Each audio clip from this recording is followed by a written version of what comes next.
Welcome to the Midnight Stories Club. Here, we don't chase sleep, we chase shadows. Each night, a tale is shared. Each tale darker than the last. Sit back. Light fades. The stories begin.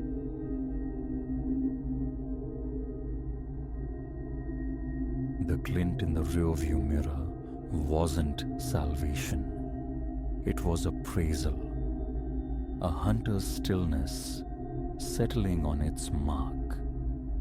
And the mark was me, stranded on asphalt ribbonning through nowhere, the horizon swallowing the last smear of daylight. This journey began steeped in possibility, a cross-country pilgrimage toward a nascent future. My sedan, burdened with the sum of my belongings, was meant to be a vessel of liberation across the open expanse.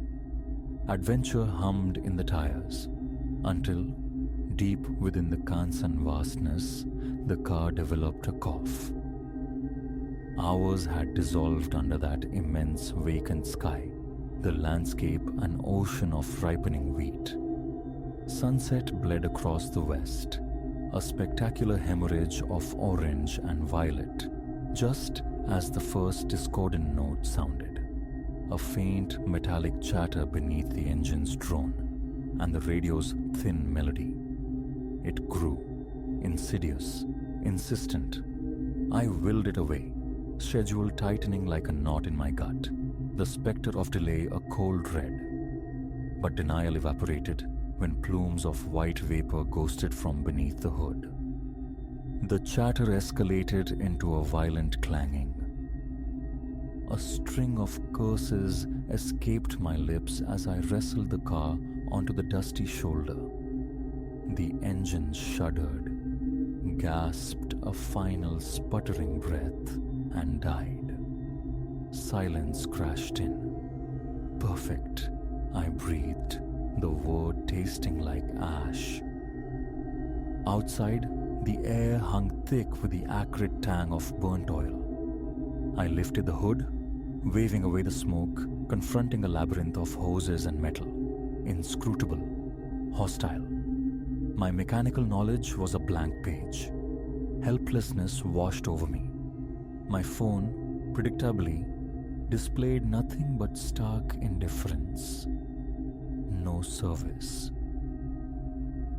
The sun had fully surrendered, twilight deepening into an unnerving gloom. The vacant highway, moments before a symbol of freedom, now felt vast and predatory. An involuntary shiver traced my spine, despite the evening's lingering warmth. Then twin beacons pierced the distance. Headlights approaching. Hope surged, a frantic bird in my chest. I flagged them down, relief flooding me as the vehicle, an aging pickup truck, slowed, its tires crunching on the gravel behind my disabled car. A figure emerged, silhouetted against the dying light, tall, wide across the shoulders, capped and bearded. He ambled closer, an easy grin splitting the shadows on his face. Bit of trouble? His voice was a low, gravelly rumble. I nodded, gesturing weakly towards the smoking engine. Just gave up on me. Any chance you're a mechanic? A low chuckle. Know my way around an engine, maybe. Mind if I have a look? I stepped back, observing as he leaned into the engine bay. His movements economical, sure. He poked, prodded, his muttered commentary lost to the evening air. After a few tense minutes, he straightened, wiping greasy hands on faded denim. Good news? She ain't terminal, he pronounced. Bad news? Needs a part I haven't got. Nearest town with a shop is maybe 30 miles on. Happy to give you a lift if you like. Hesitation coiled inside me. Every cautionary tale, every maternal warning screamed against accepting a ride from a stranger on this desolate stretch. Yet, the alternative? Spending the night alone beside a dead car, hoping for another passerby, felt equally perilous. That would be amazing, thank you, I managed, forcing a confidence I didn't feel. I really owe you one. His smile returned, but this time it snagged on something cold within me, a subtle dissonance. Glad to help. Grab your essentials. I retrieved my purse and phone, locking the car out of sheer habit, a futile gesture in this emptiness. He was already behind the wheel, the truck's engine idling with a rough cadence. I climbed into the passenger seat. The springs beneath groaned a weary complaint. "Name's Silas," he offered, easing the truck back onto the blacktop. "Eliza," I replied, clicking the seatbelt into place. The familiar sound was oddly comforting. "Seriously, thanks for stopping.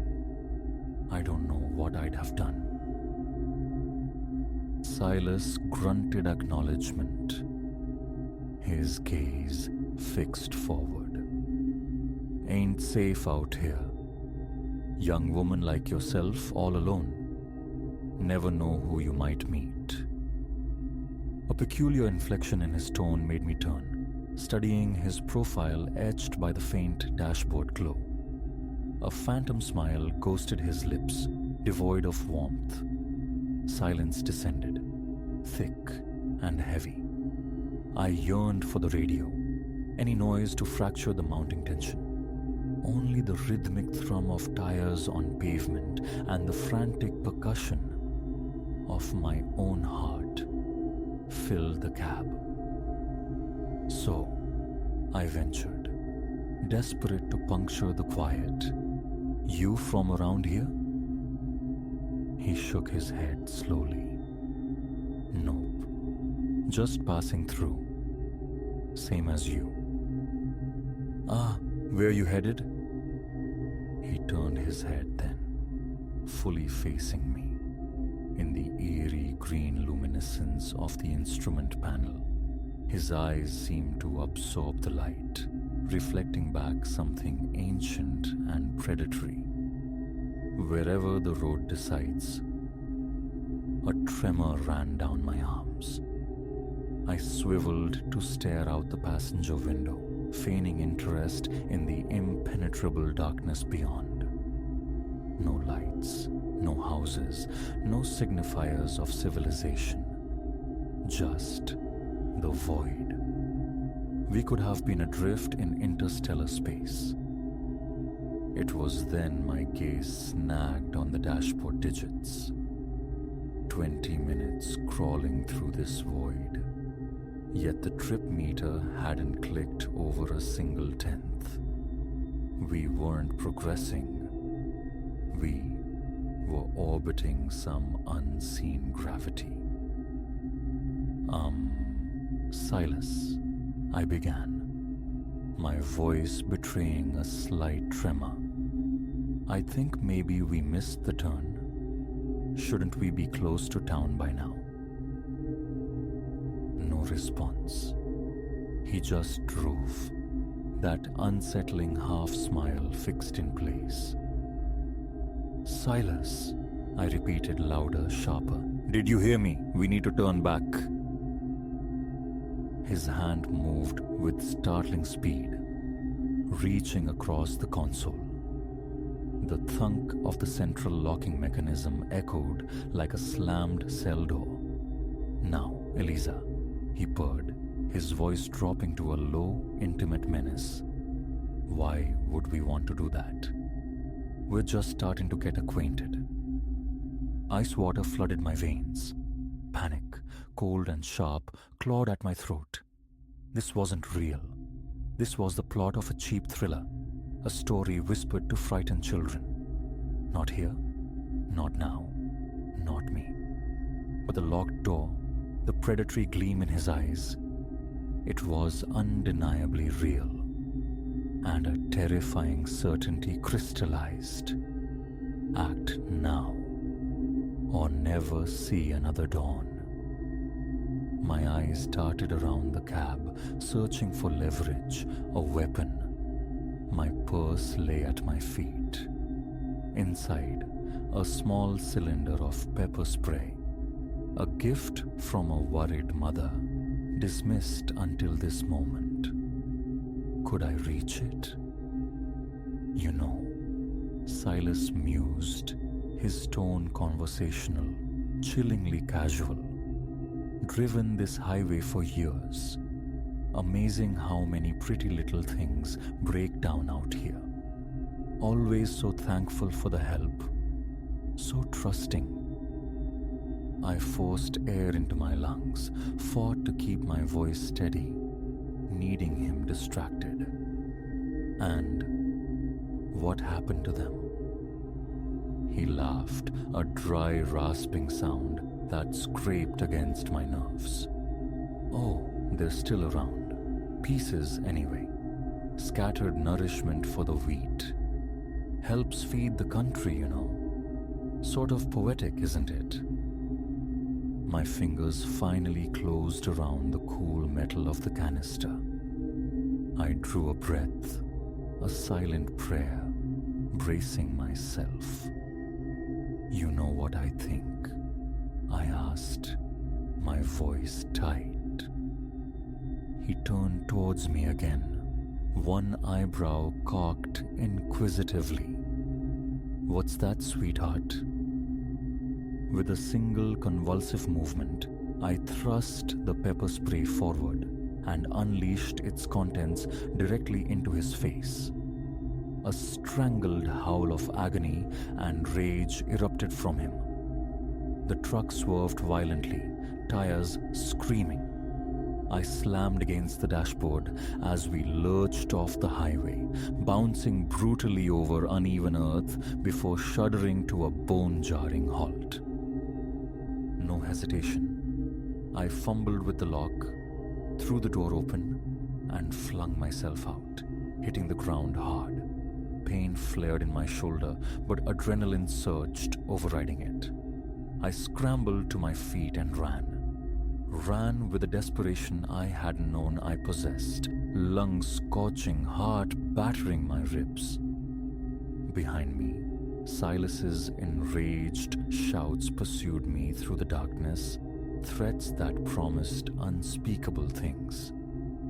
I didn't look back. I just ran. Time lost meaning. It could have been minutes or an eternity.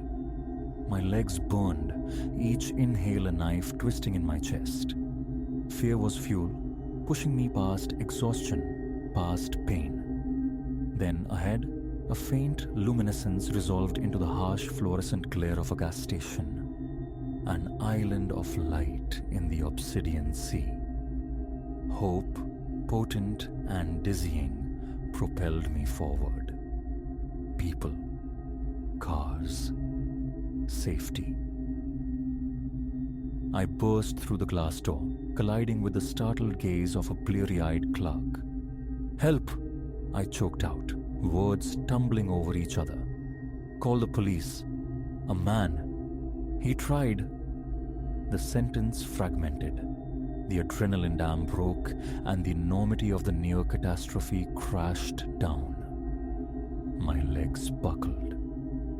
I crumpled to the linoleum floor, shaking uncontrollably, consumed by ragged sobs. The subsequent hours were a fragmented montage.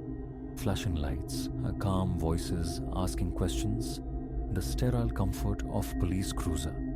They located my car, abandoned on the shoulder, and arranged for its retrieval.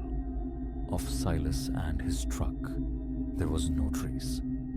Their expressions, sympathetic but weary, suggested he had vanished back into the vast darkness from which he'd emerged. Dawn found me in a booth at a small town diner, cradling a mug of coffee gone cold. The raw fact of survival settled heavily. I was alive, but the landscape within had irrevocably shifted. The open road, once beckoning with promise, now whispered of unseen dangers. Every shadow held a potential threat. The world felt colder, its edges sharper. Yet, alongside the fear, a new awareness flickered. In the crucible of terror, I hadn't simply endured, I had fought. I had found a core of resilience I never suspected lay within me. Watching the sun climb, painting the Kansas wheat fields in strokes of fragile gold, I made a silent vow. Fear would not be my compass. Caution, yes. Vigilance, absolutely. But I refused to let the darkness of one man extinguish my own light, my capacity for trust, my hunger for the horizon. Later, behind the wheel of my repaired car, I merged back onto the highway. The road stretched onward, an uncertain path fraught with possibility and peril. But I met it head on, ready. Because sometimes the journeys that threaten to break us are the ones that reveal the unyielding strength we carry inside. I knew who I was now. I was a survivor.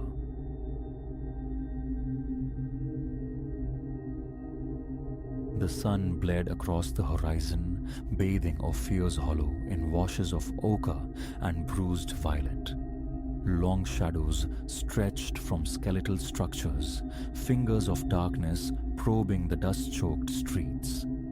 Adjusting the aperture on my camera, seeking to capture the desolation's stark grandeur, I remained blissfully unaware, ignorant that I was stepping across a threshold, not just into a ghost town, but into a fracturing of the world I understood. A place poised to unravel the very weave of my mind. My name is Ilara. I am a chronicler of dereliction, an archivist of echoes left clinging to forgotten walls. My vocation, if you could call it that, lies in excavating the beauty from decay, sharing the spectral narratives of abandoned locales, with an audience peering through my lens. Ghost towns, particularly those swallowed by the vast indifference of the American Southwest, hold a peculiar magnetism. Ophir's Hollow, nestled deep within an arid, forgotten valley, had lingered on my list for years. A former boomtown, bled dry of its silver heart almost overnight, sometime in the mid-20th century. Official histories spoke of depleted veins. Whispers among the few locals in distant settlements hinted at far more tenebrous reasons for its sudden vacancy. I timed my arrival for the gloaming, chasing that liminal light perfect for imbuing ruins with melancholic life. And Ophir's Hollow delivered. A photographer's fever dream. Timbers bleached and split like old bone. Rusted machinery contorted into silent screams, tumbleweeds performing the slow, indifferent ballet down the main thoroughfare. It felt less like a town and more like a meticulously crafted stage set waiting for actors long since turned to dust. Yet, as I moved through the stillness, framing shots, scribbling notes for the narrative I'd weave, an insistent wrongness prickled beneath my skin. The silence wasn't empty. It was held, calcified. Even the most forsaken places usually offered the sigh of wind through broken panes, the scuttle of unseen life. Here, absolute quiet reigned, as if the very air was petrified. An overactive imagination, I chided myself, surely stoked by too many campfire tales. The sun's final, molten edge dipped below the jagged peaks. Time to retreat to my solitary campsite on the town's periphery. And then, a flicker, a stutter of motion at the edge of my sight. I spun, camera instinctively raised. Nothing but the deserted street, deepening into twilight. A trick of fading light, a retinal ghost. But there it was again, definite this time. Movement glimpsed in a second-story window of the structure that once proclaimed itself the town's hotel. My pulse leaped, a frantic bird against my ribs.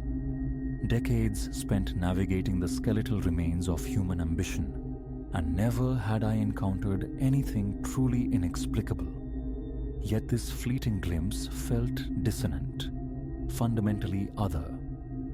Against the rising tide of dread surged professional compulsion, the instinct that fueled my work.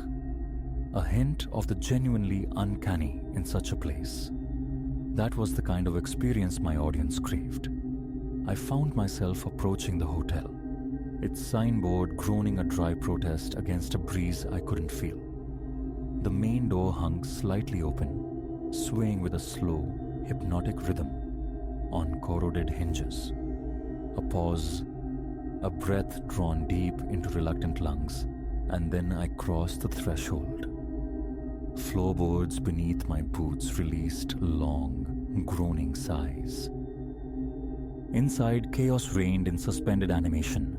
Wallpaper peeled in leprous curls, furniture lay fractured and askew, and dust motes performed a silent, swirling ballet in the narrow beam of my flashlight.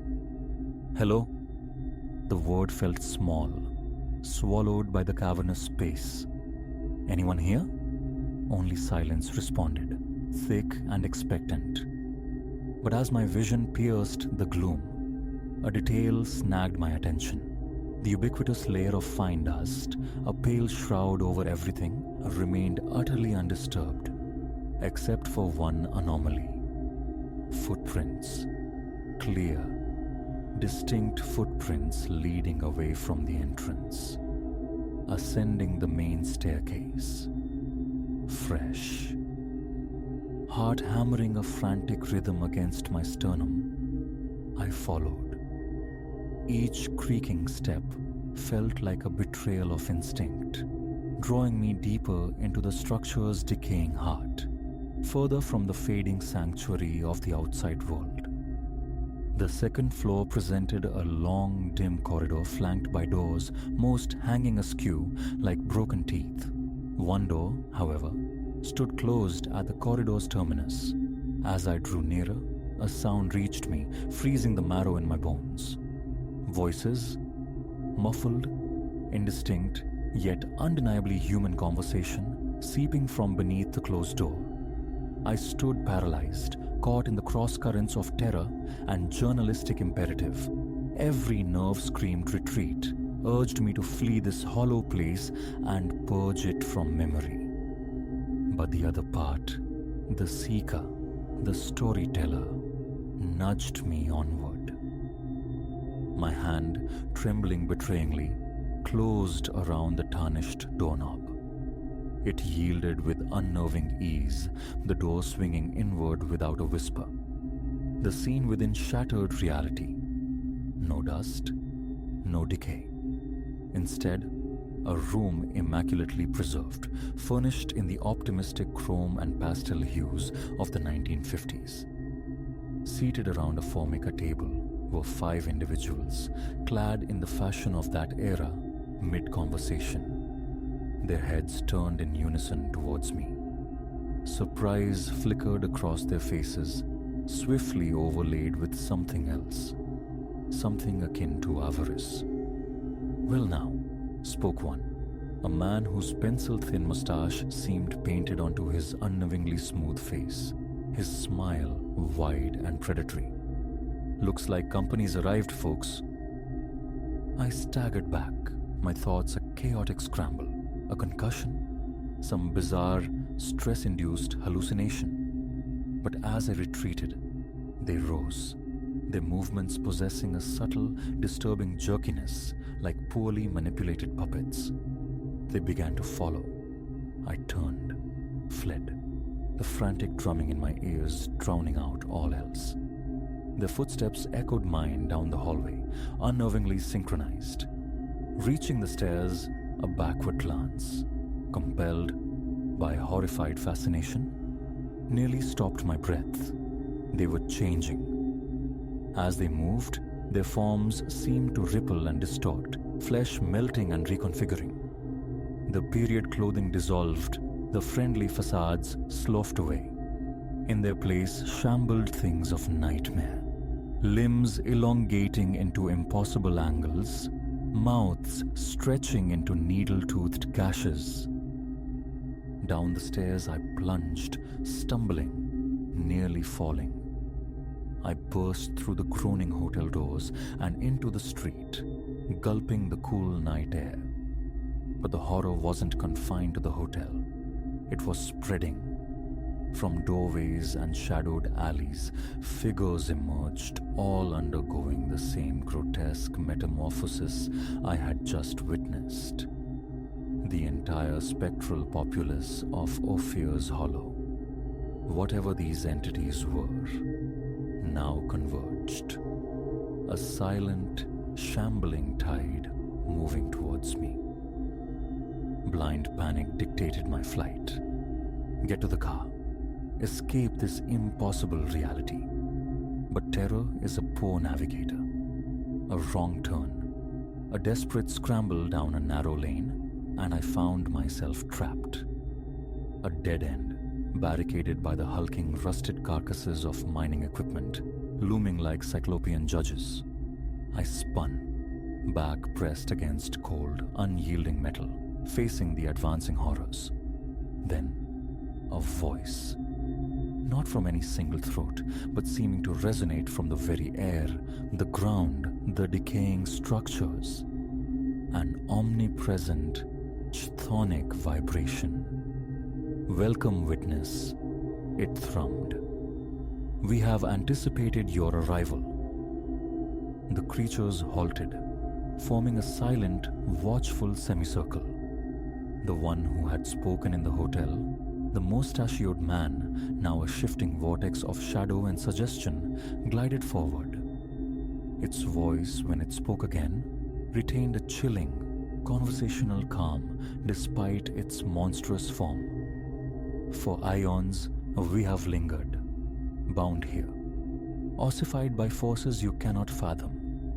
But you, with your inquisitive spirit, your lens that captures moments, freezing them outside of time, you offer release. I shrank against the rusted metal, the words barely escaping my constricted throat. What are you? The creature's distorted mouth stretched into a horrifying rictus, a parody of a smile. We are the residue, the forgotten energies, the consequence of abandonment, where memory congeals and time ceases its flow. And now, witness. Now you will become part of the collection. A hand, impossibly long, composed of writhing shadow, reached for me. I squeezed my eyes shut, bracing for annihilation. Instead of icy dread, a sudden gentle warmth spread across my face. Hesitantly, I opened my eyes. I lay sprawled on the dusty ground just outside the town limits. The first rays of dawn were painting the eastern mountains in soft pastels. My camera lay beside me, its screen spider-webbed with cracks but functional. Hands shaking violently, I thumbed through the images captured the previous night. Empty streets, dilapidated facades, stark, lonely beauty, nothing amiss, until the final frame. It showed the hotel room, perfectly furnished, occupied by the 5 smiling figures in their 1950s attire. But their eyes were voids, orbs of absolute black, fixed directly upon the lens with an intensity that felt like a physical blow, leaching the warmth from the nascent sunlight. Scrabbling upright, I ran without looking back, reaching my vehicle, driving until Ophir's Hollow was a mere speck in the rearview mirror, then nothing at all. That last photograph, the full truth of that night, I have kept them locked away until this telling. I still seek out the quiet places where human endeavor has surrendered to time. I still share their stories. But a new caution walks with me now, an awareness that the ghosts we hunt are sometimes terribly real, terribly patient, and hungry for new threads to weave into the stagnant tapestry. And sometimes, late at night, hunched over images from my latest foray into decay, I fancy I hear them. Faint, distant voices whispering my name on the wind, inviting me back to that hollow place where time stands still and the forgotten things stir in the perpetual twilight. Waiting, always waiting.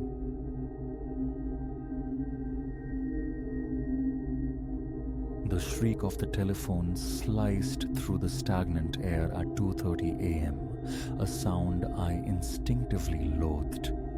Nothing good ever arrived on wings of electronic noise in the dead hours. My eyelids flew open to the oppressive dark of the bedroom. My hand, slick with sweat, fumbled for the nightstand's accusing glow. Blocked caller. A breath held, a tap of the screen, the cool plastic against my ear, and then 5 words delivered in a male voice, resonant and unnervingly placid, detonated the silence. I am waiting at your door. Too placid. The calm of a predator. I levered myself upright, the sheets clinging damply. 3 days my air conditioner had been defunct, surrendering the apartment to August's suffocating embrace.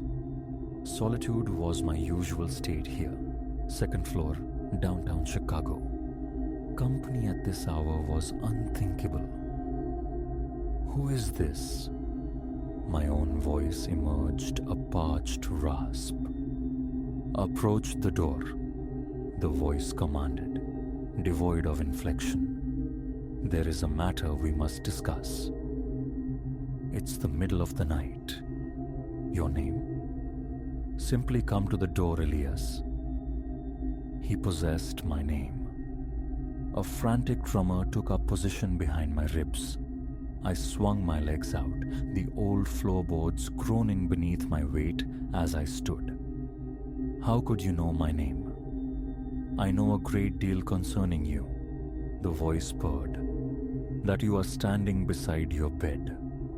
That you wear only grey sleeping shorts.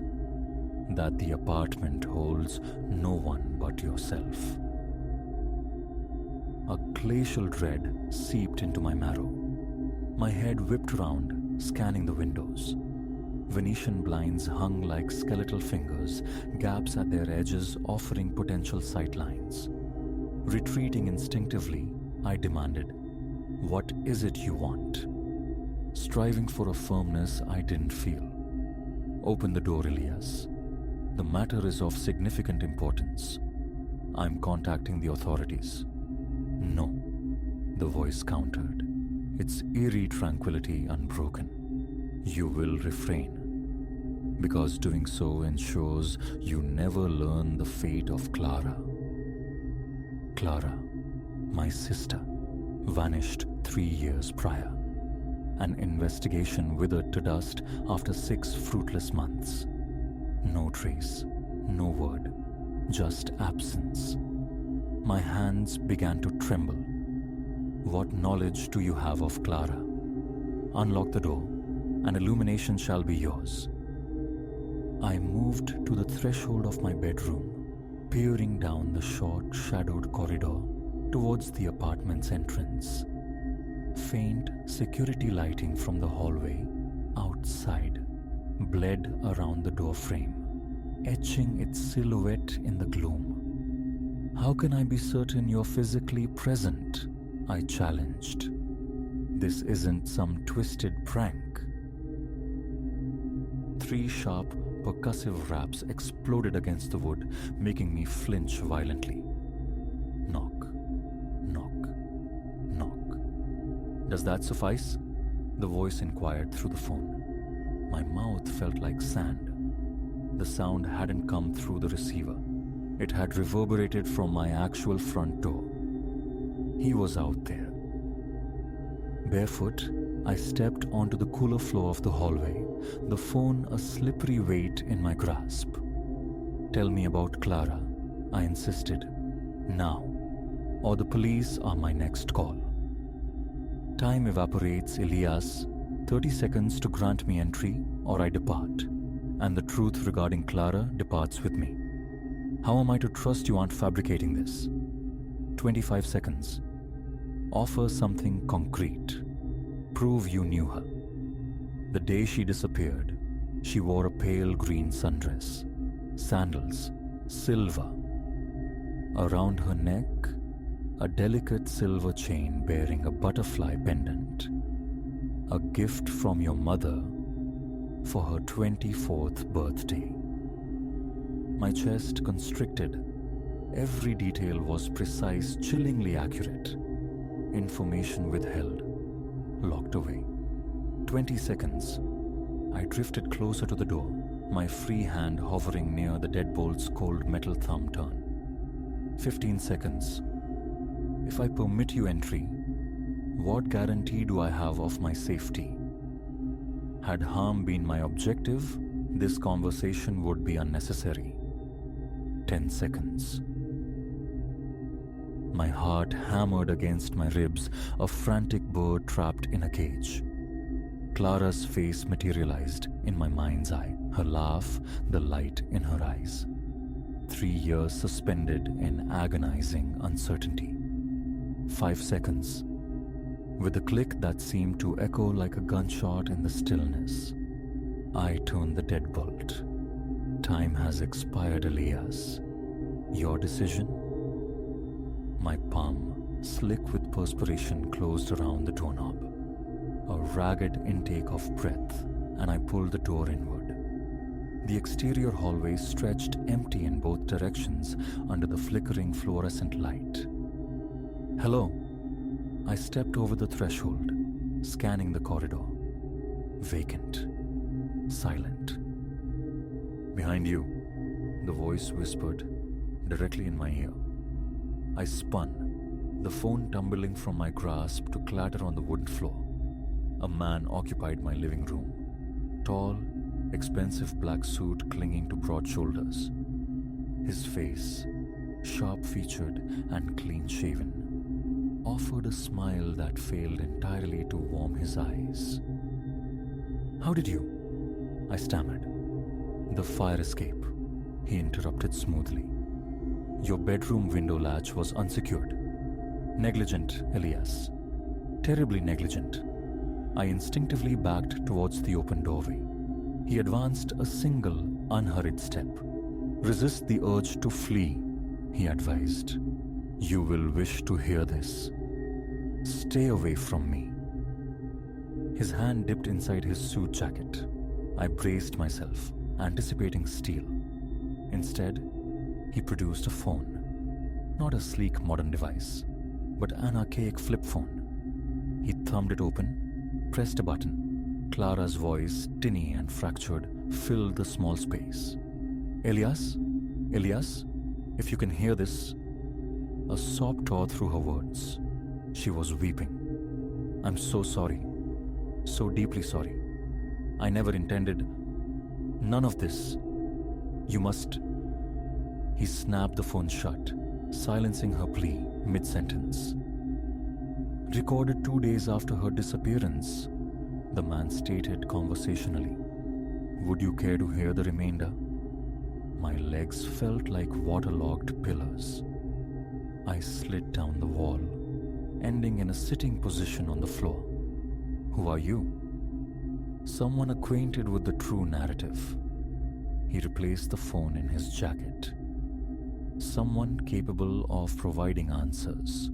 But first, we must address your willingness to procure them.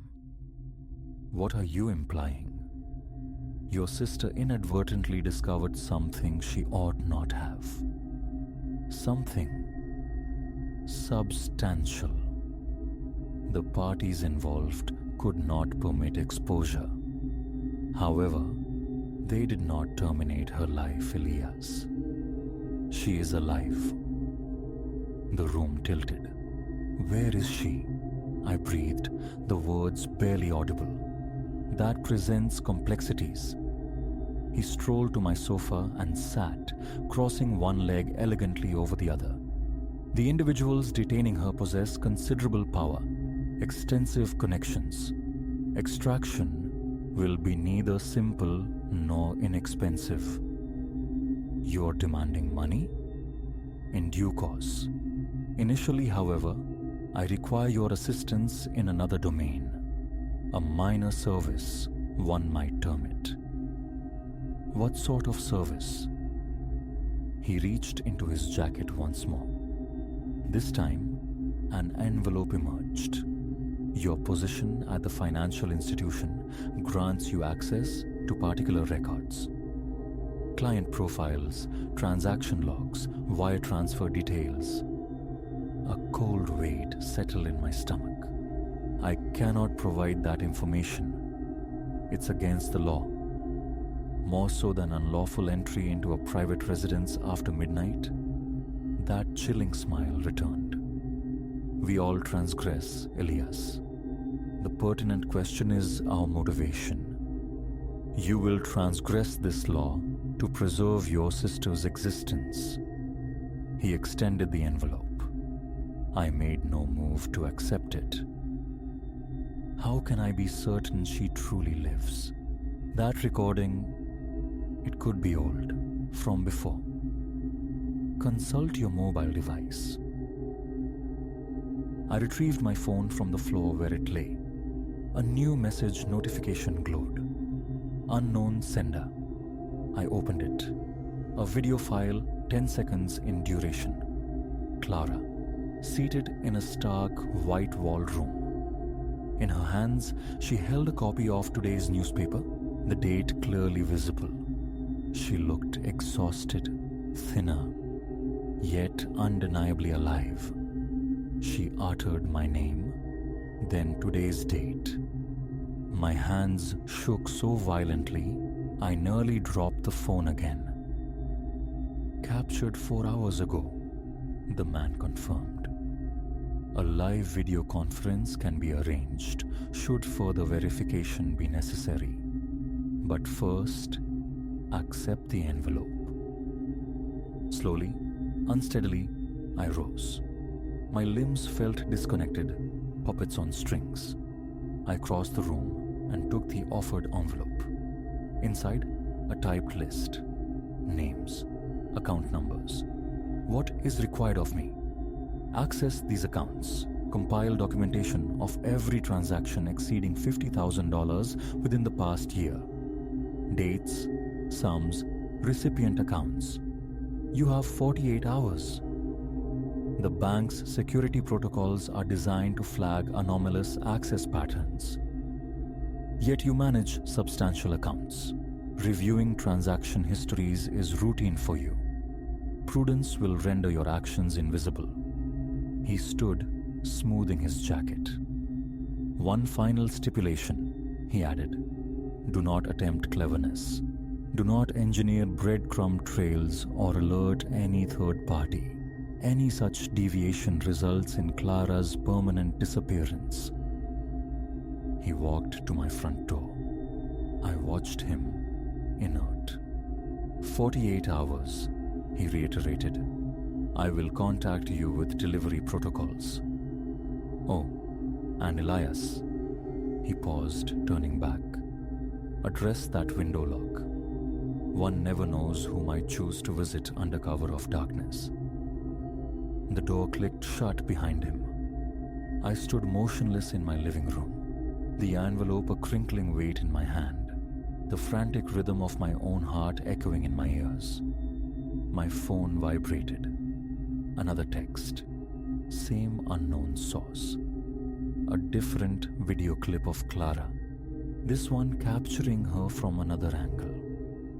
Tears streamed down her face as she pleaded silently for help.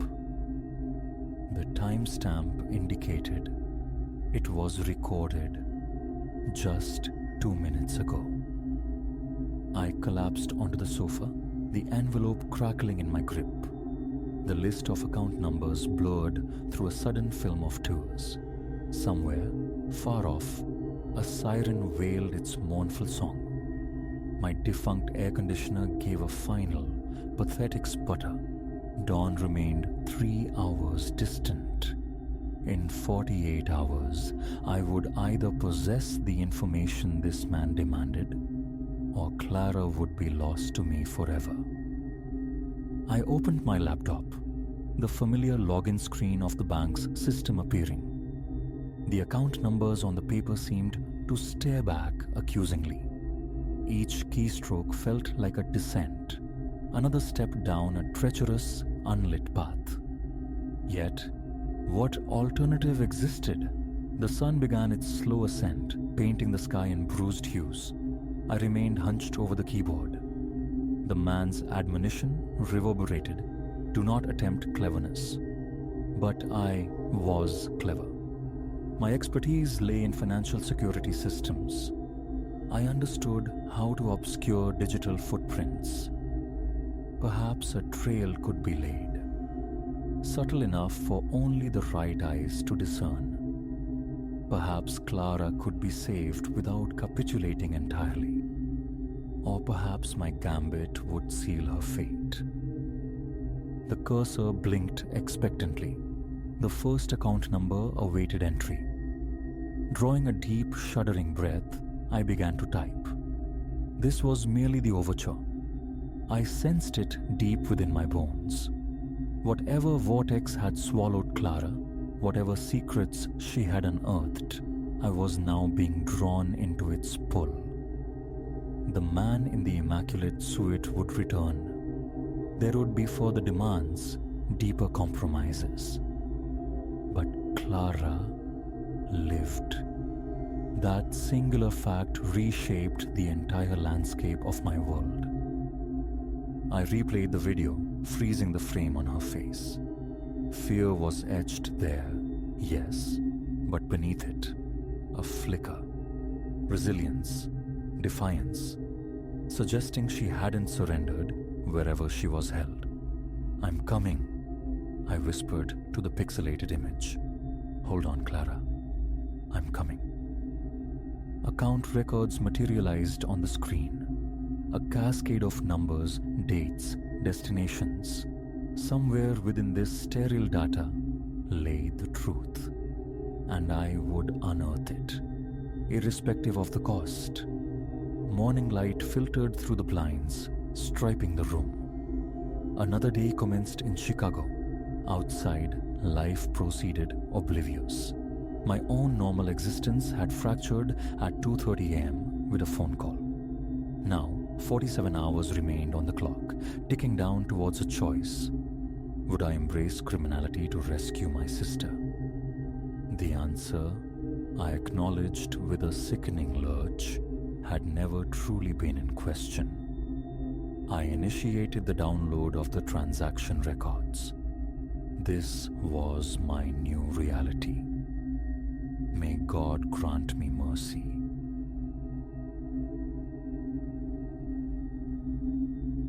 A discordance hummed beneath the Nebraska afternoon sun.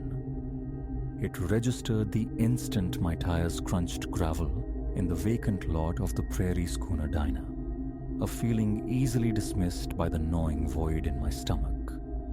6 hours swallowed by Interstate 80, westward bound. The digital clock on the dash blinked 2:47 p.m., mocking the 100 miles my hunger had already traversed.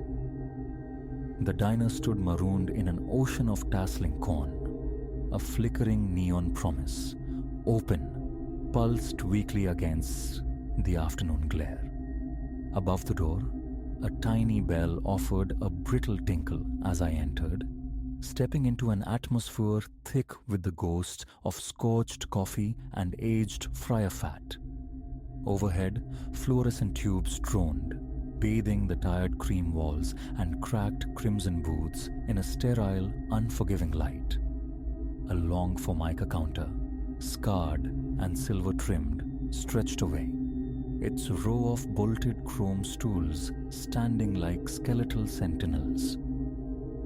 "Grab a seat," rasped a voice from the unseen kitchen, punctuated by the sharp hiss of something meeting hot metal. I slid onto a stool near the end, the naugahyde sighing beneath me. My forearms found the counter tacky to the touch.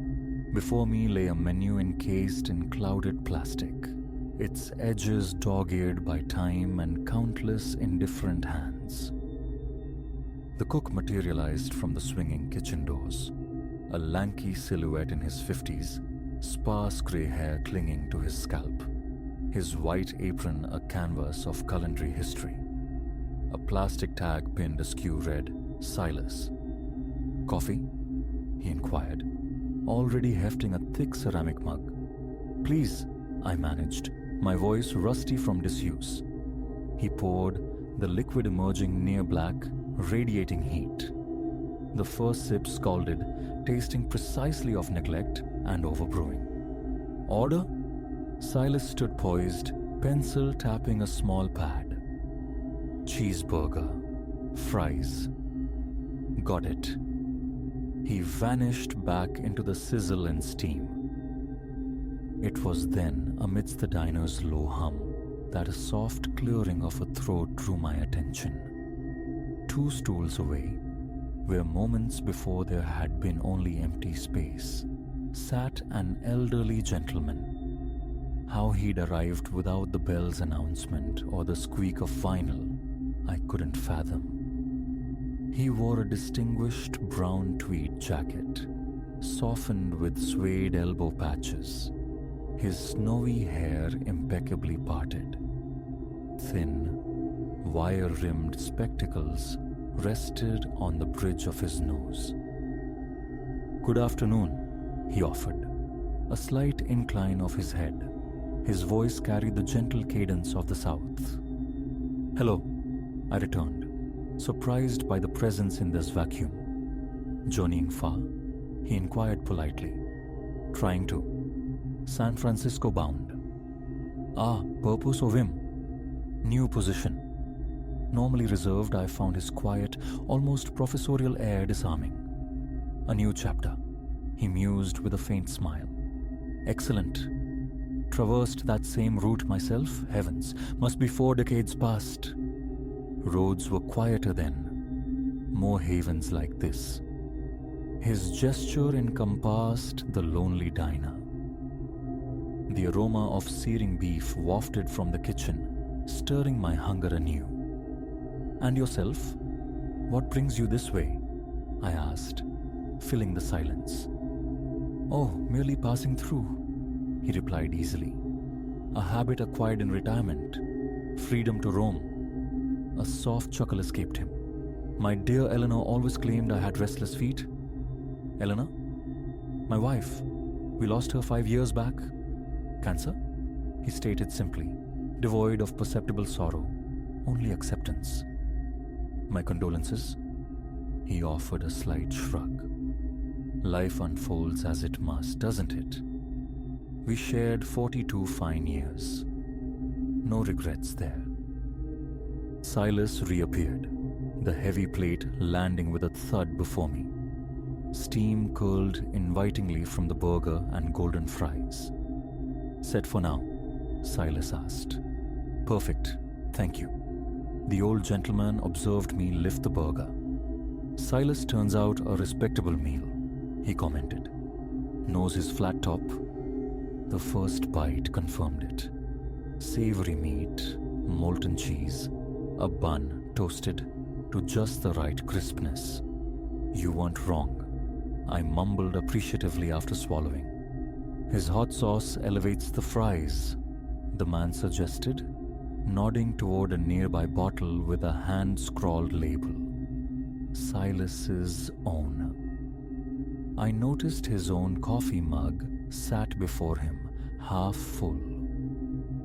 As I ate, he spoke of decades shaping young minds as a history teacher in Georgia, of 3 children now flung across the map, of the motorhome that became his vessel after retirement.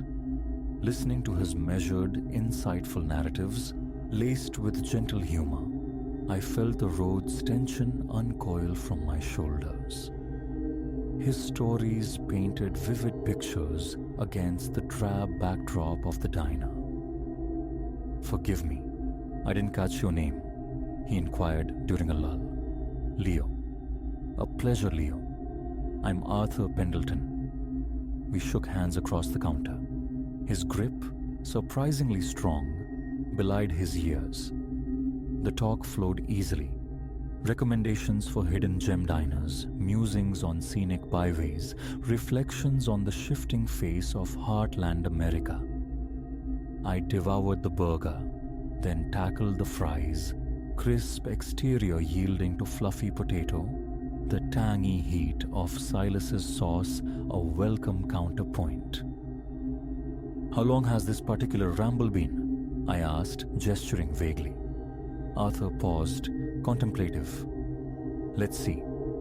Departed Atlanta around the 1st of the month. So, a fortnight, give or take. Quite the journey. Retirement dissolves the calendar." He smiled faintly. "Every day holds the promise of Saturday. No clocks to punch, no destinations demanded." I noticed his coffee mug sat empty now. "Top you off?" I offered, hand hovering near the carafe Silas had left on the counter. "No, thank you kindly, Leo. Time I was moving along myself." Silas emerged once more, wiping grease from his hands onto his apron. "All satisfactory?" "Excellent," I confirmed. "Could I settle up?" Silas gave me a peculiar look. "Settle up for my meal. Burger, fries." "Ah, right." He consulted his pad. $12.50. I drew out my wallet. "And add his coffee to that, please," I said, nodding towards Arthur's stool. Silas's brow furrowed. "Whose coffee?" "His." I gestured. The stool was vacant. The Naga hide shone dimly under the fluorescence. I swept my gaze across the diner. Empty booths, vacant counter, just Silas and me. The mug that had sat before Arthur vanished. "Sir," Silas began, his voice lowered slightly. "It's just been you in here this whole afternoon." The space where Arthur's cup had rested was wiped clean, reflecting the overhead lights. "No, that's impossible. There was an older gentleman. Right there. Arthur. We spoke for ages. Tweed jacket, glasses." Silas shook his head slowly, decisively. "Nobody's come through that door except you. I got eyes on the whole floor from the grill. You've been nursing that coffee and eating that burger by yourself." A cold knot formed in my gut. The satisfying meal turned leaden. But we talked, his wife, Eleanor, teaching history in Georgia. "Mister, you all right?" Silas's expression shifted to concern. "Long haul can play tricks. Maybe sit tight a spell?" My hands trembled as I fumbled with my wallet, extracting a 20. "This covers it," I mumbled, shoving the bill onto the counter. "Keep it." Escape was paramount. The bell above the door gave its brittle chime as I burst outside. The afternoon sun assaulted my eyes, painfully bright after the diner's dimness. My sedan sat solitary on the gravel expanse. No other cars disturbed the corn-fringed emptiness. Keys slipped through my clumsy fingers, clattered on the stones. Once retrieved, I scrambled inside, turned the ignition. Wheels spitting gravel, I merged back onto the highway, a quick glance in the rear view, catching the prairie schooner shrinking, its neon sign a fading pulse. My grip on the steering wheel was white-knuckled, sweat chilling my back despite the warm air. I pushed the car westward, the speedometer needle climbing, flanked by the relentless, whispering cone. The sun bled towards the horizon. Had fatigue conjured him? A waking dream born of highway hypnosis? Yet, the encounter resonated with undeniable clarity. Arthur's soft drawl, the precise way his glasses caught the light, the surprising firmness of his handshake, the specific mention of Eleanor's passing 5 years prior, his departure from Atlanta on October 1st. It felt less like imagination, more like a memory displaced in time. In the next anonymous town, I veered into the harsh glare of a gas station's fluorescent lights. A rack near the door held a local paper, the date printed atop the front page. October 15th. My fingers, still unsteady, tapped at my phone's screen. Atlanta obituaries 5 years ago. A few searches, heart pounding against my ribs, and then there it was. An entry dated October 15th, 2019. Arthur Pendleton, 72, esteemed educator and cherished family man, passed following a short illness. Retired history teacher. The accompanying photograph showed him clearly. Tweed jacket, suede patches, wire-rimmed spectacles, that impeccably combed white hair. The text spoke of his beloved wife Eleanor, their 42 years together, 3 scattered children, a passion for exploring the country. The phone slipped from my nerveless grasp, hitting the linoleum with a sharp crack. Overhead, the gas station's lights buzzed insistently, an echo of the diner's drone. My own reflection regarded me from the darkened window, pale, eyes wide with disbelief. Night had fully descended, pressing close against the glass. I pictured the black ribbon of highway ahead, hours of solitary driving under the stars. Arthur's words surfaced, merely passing through. Returning to the car, I let the engine idle, watching the hypnotic stream of headlights on the interstate. Driving on felt impossible. I retrieved my phone, dialed the number for the nearest motel. The road could wait. It had to. Not while Arthur's gentle Georgia cadence still echoed in my ears, recounting journeys that had ceased precisely 5 years ago this very day. Not while the phantom pressure of his handshake lingered, tangible and real, felt across a counter where Silas swore I had dined in utter solitude. A tired voice on the other end confirmed a room. Driving the short distance, my eyes flicked constantly to the rearview mirror. The highway stretched black and vacant behind me, yet the sensation of companionship was undeniable. How many other solitary travelers, I found myself wondering, had paused at the prairie schooner on desolate afternoons? How many had shared coffee and conversation with Arthur Pendleton, absorbing his tales, never suspecting they were communing with a spirit whose earthly travels concluded 5 Octobers past? I pulled into the motel lot, bathed in the crimson wash of the vacancy sign. Tomorrow, the westward trek to San Francisco would resume, towards a new job, an unknown future. But tonight required stillness.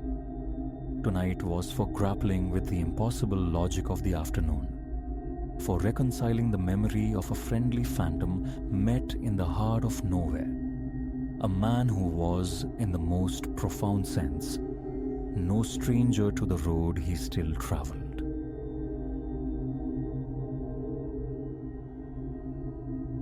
"2 o'clock. The digital numerals bled red in the pre-dawn stillness. and I was wrenched from sleep by the familiar cadence. Ponderous footfalls echoing from the alley below. Not dream echoes, but the solid, percussive strike of soul against unforgiving concrete, forceful and deliberate. My heart hammered a frantic rhythm against my ribs as I sat bolt upright.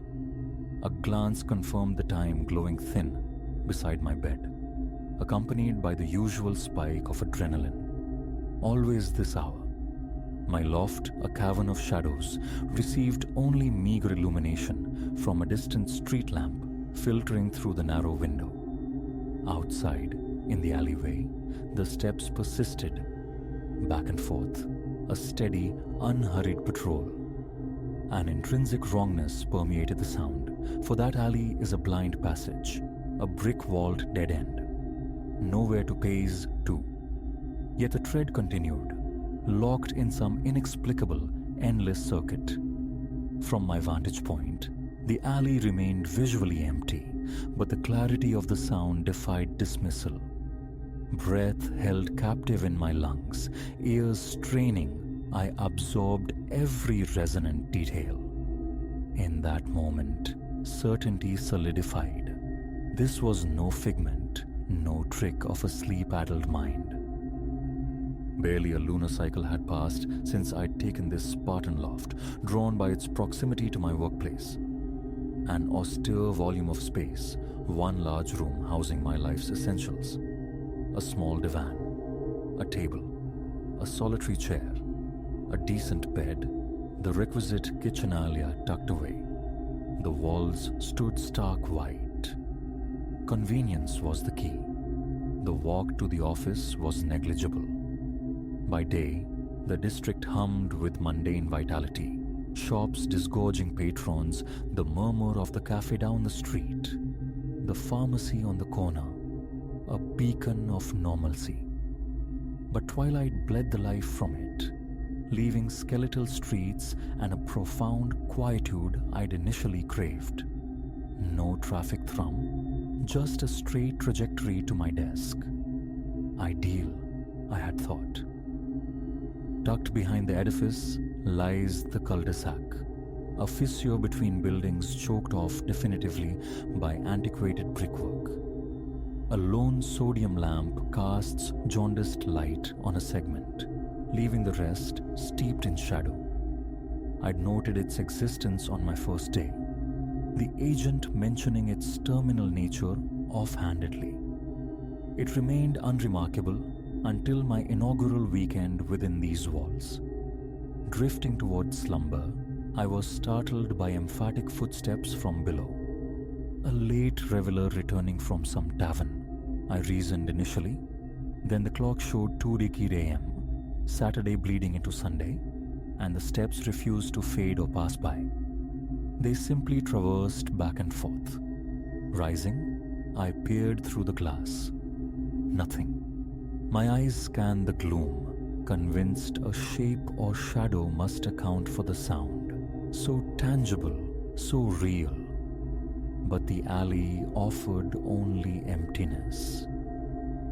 A disquiet settled in my gut by morning. Downstairs, I sought counsel from one of the uniformed sentinels at the lobby door, inquiring about nocturnal disturbances, specifically footfalls. A slow, weary acknowledgement met my query. I heard it sometimes, he conceded, his tone flat. Checked it more than once. Never anyone there. It's peculiar.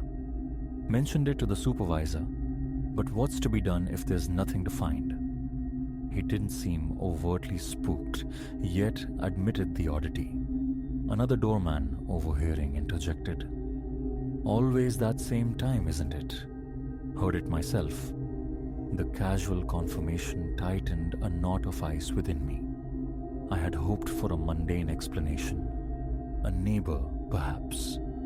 But their shared bafflement amplified my unease. Resolved, I waged war on sleep that night, positioning myself as a silent observer by the window. Lights extinguished. The loft air grew thick, expectant. I could hear the faint rasp of my own breath. The seconds ticked audibly by my phone's display. Then, punctually, fractionally past 2, the phantom march commenced.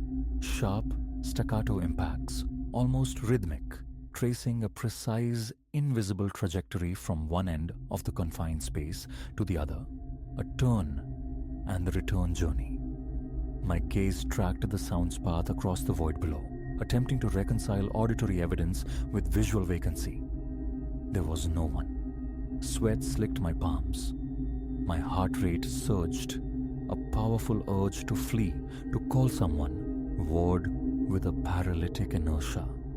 The sheer impossibility held me captive. Impulse seized me. Downstairs, clad hastily in sweats and shoes, phone clutched tight, heart a frantic drum against my ribs. The elevator's descent felt interminable. Would I fling open the alley door and finally confront the source? The night porter, an older man named Sal, manned the lobby desk.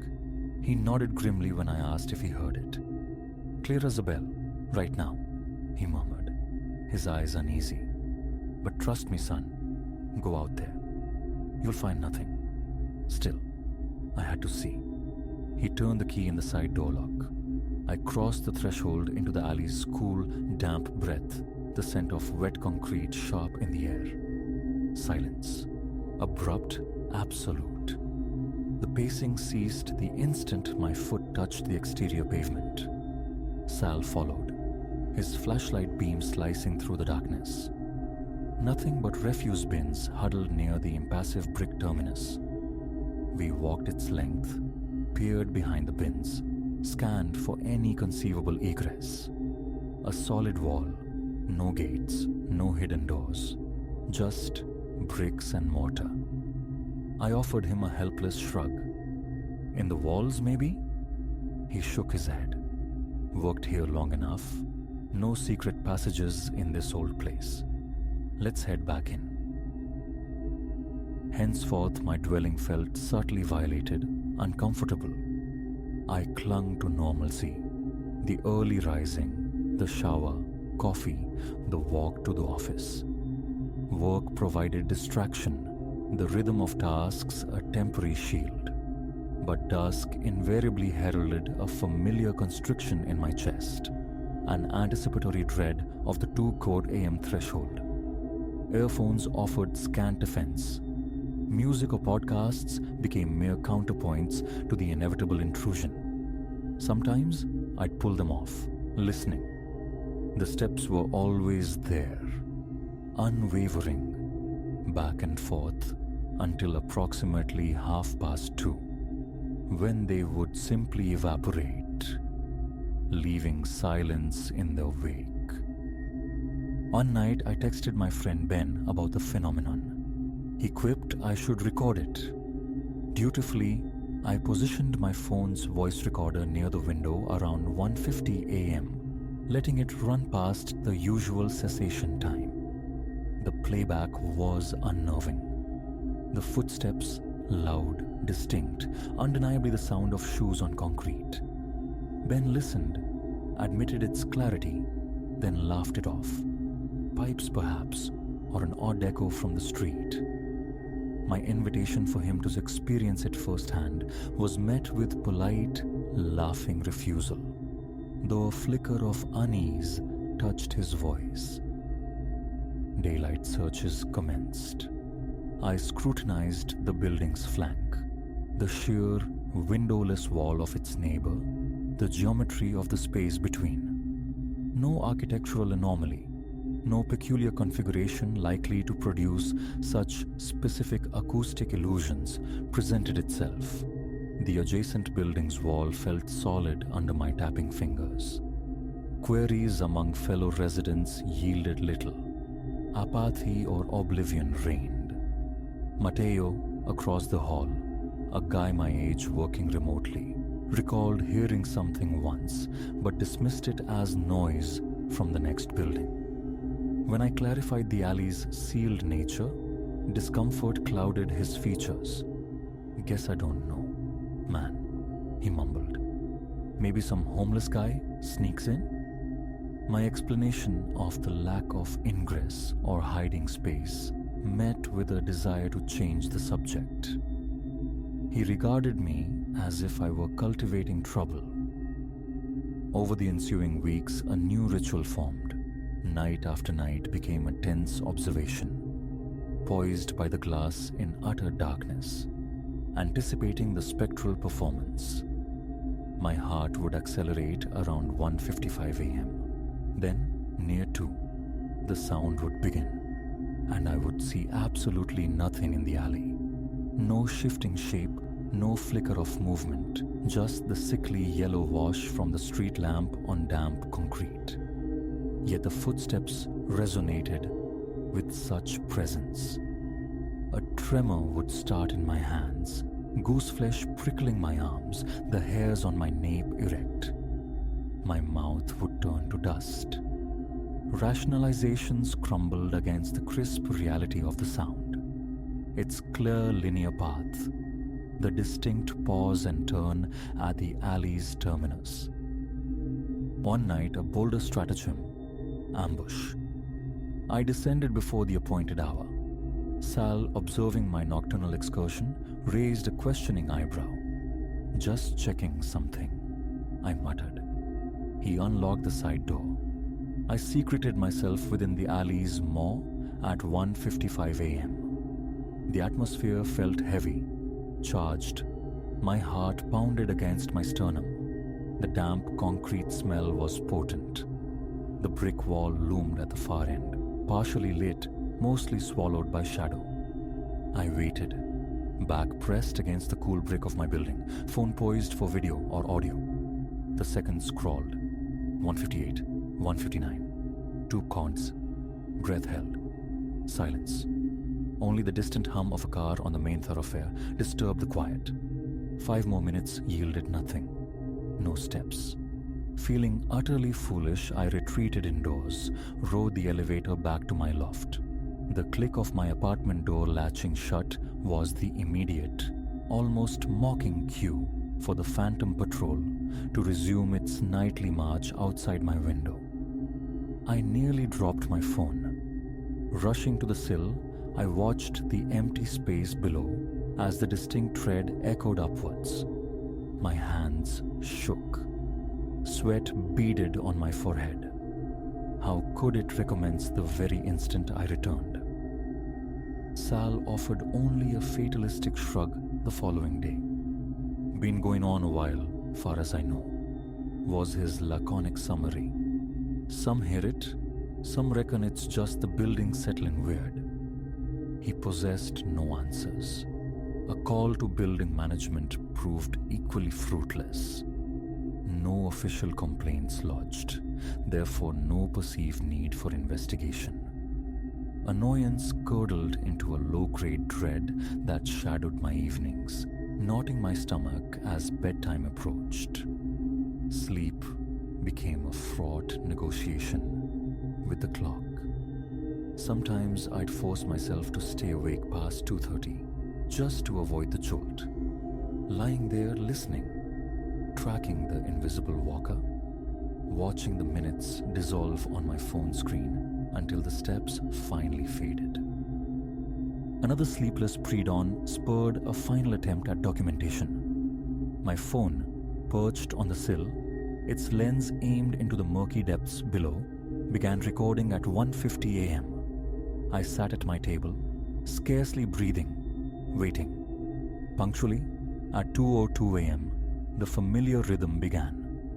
I stared at the phone, a silent plea for visual corroboration. "Come on," I whispered to the empty air.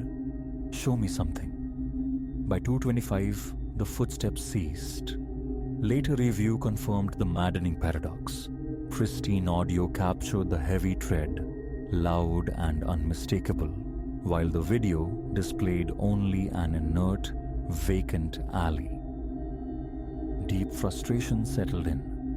Moving seemed drastic, an admission of defeat by mere sound. Yet my sleep was fractured, my nerves frayed. Every night, the approach of 2 a.m. brought that familiar surge of anxiety. Earplugs, music, white noise generators all proved porous barriers. The sound sliced through, sometimes felt less heard than perceived. A vibration deep in my bones, even with hands clamped over my ears. One particular night, passivity fractured completely. At 10 minutes past 2, the sound a palpable presence even in the hallway outside my door. I descended once more, pulse hammering. I knew the steps were happening right then, seemingly louder than ever. Sal was standing near the entrance, watching me. Without a word, I pushed through the side door and stood at the alley's mouth. Silence slammed down instantly. Nothing. I waved to Sal, indicating my intent to proceed deeper. He offered a weary shake of the head, but didn't intervene. Slow steps into the darkness, my phone's flashlight beam sweeping the damp ground. Droplets glistened in small puddles. No sign of footprints, no disturbance. Moments before, the air had thrummed with the sound of heavy passage. Now, only stillness. Standing there for a long minute, breathing raggedly, I looked up towards my own window, a faint rectangle of light in the building's dark facade. How? The question echoed unanswered in my skull.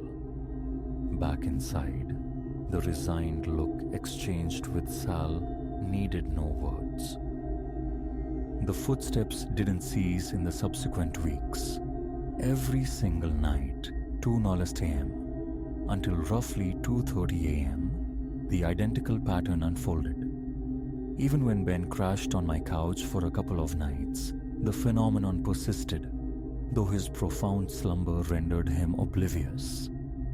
He believed the recording, but remained untouched by the visceral nightly disturbance. His departure left me solitary once more, with the inexplicable haunting. Now there is only a strained coexistence. I cannot explain it. Sal cannot explain it. Management remains indifferent, neighbors unconcerned. The clock hand creeps towards 2, and the familiar tension coils in my gut. Investigation yields nothing. Confrontation yields silence. Recording yields paradox. It simply is. The ponderous tread begins, paces its unseen circuit for 30 minutes, then fades into the pre-dawn quiet. You cannot see what makes it. Descending to intercept banishes it, only for it to resume upon your return. It's an unbreakable routine. I remain, still here, and every night I feel that lurch of anxiety as the hour approaches. I've ceased active attempts at resolution. Whether it's some impossible deception, a bizarre acoustic quirk of architecture, or something altogether beyond comprehension, I do not know. I know only that the sound is real enough to record, real enough to steal sleep, and real enough that no explanation suffices. It has become part of my life here. Staring at the dark window pane, listening to the steps, waiting for them to stop. After their half-hour tenure, they relinquish their hold, and I pursue uneasy rest. The alley keeps its secret, the footsteps endure, and each night, despite everything, a primal flicker of hope or fear makes me glance towards the window, searching the shadows for a form that never appears. Nothing. That is the shape of my nights now, immutable and inescapable.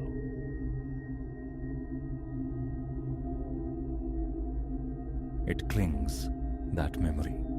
The bazaar's suffocating embrace, a narrow defile carved between bulwarks of forgotten kitchenware and cartons filmed with grime. Metal shelving groaned under strata of cast-off ephemera. High on the topmost tier, nestled amongst its unlabeled brethren, lay a small clutch of cassettes. One, fractured across its plastic carapace, devoid of any identifying sticker, snagged my gaze.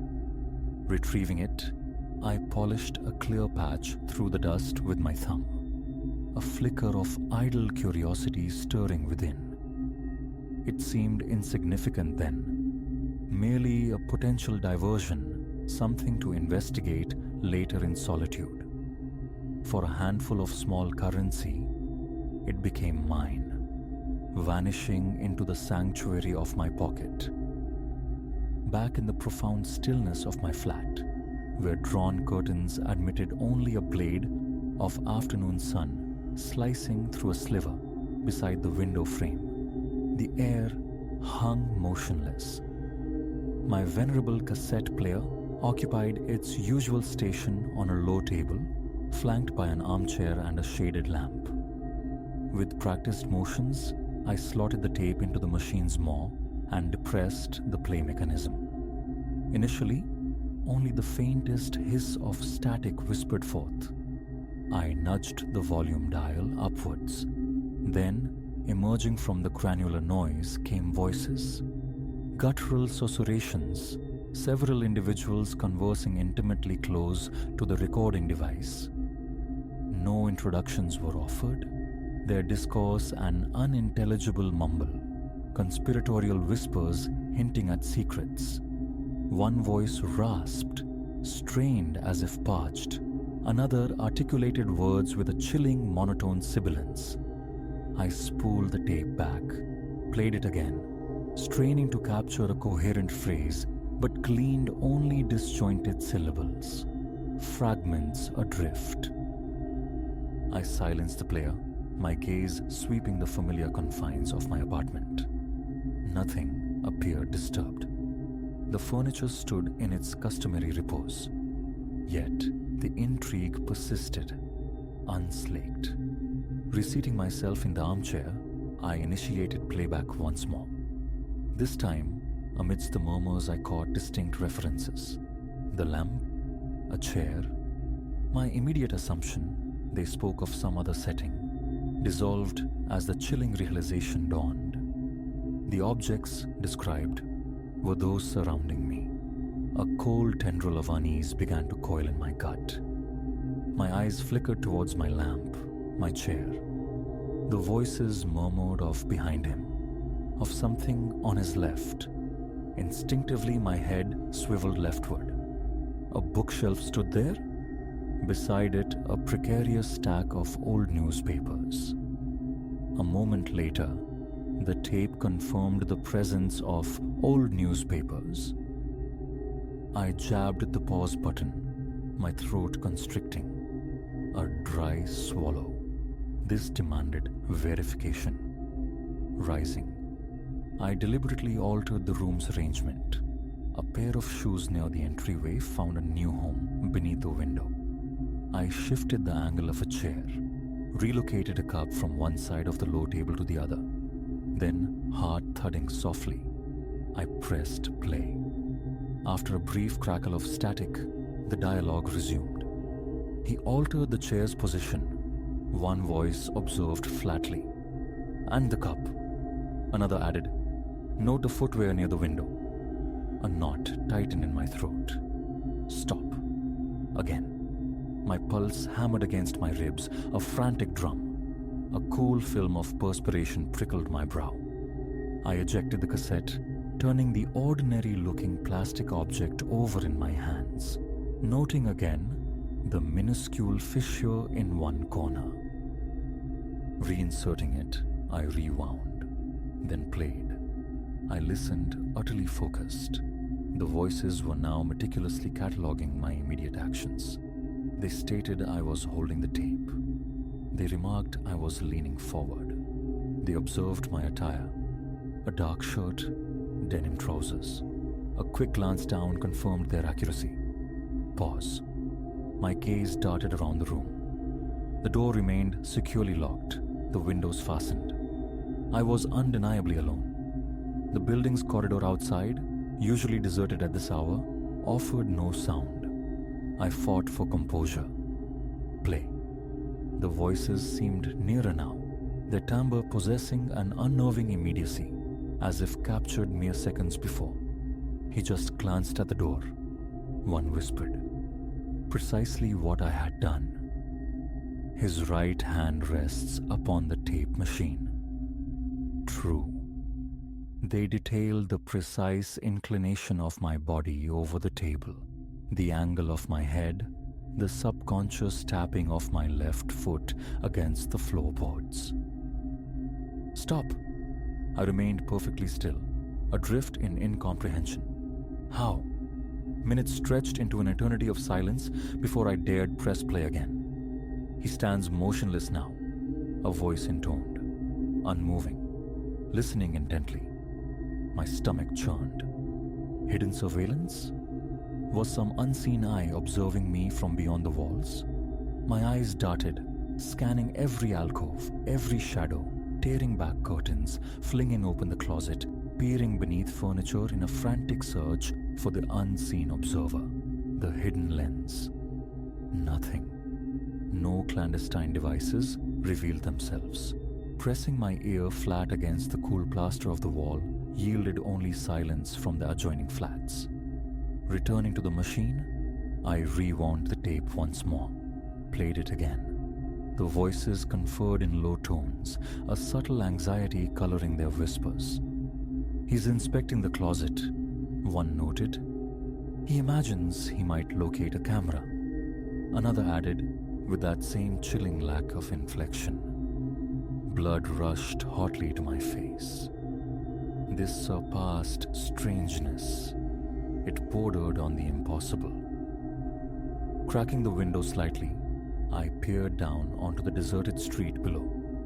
No loiterers on the pavement, no vehicles idling suspiciously.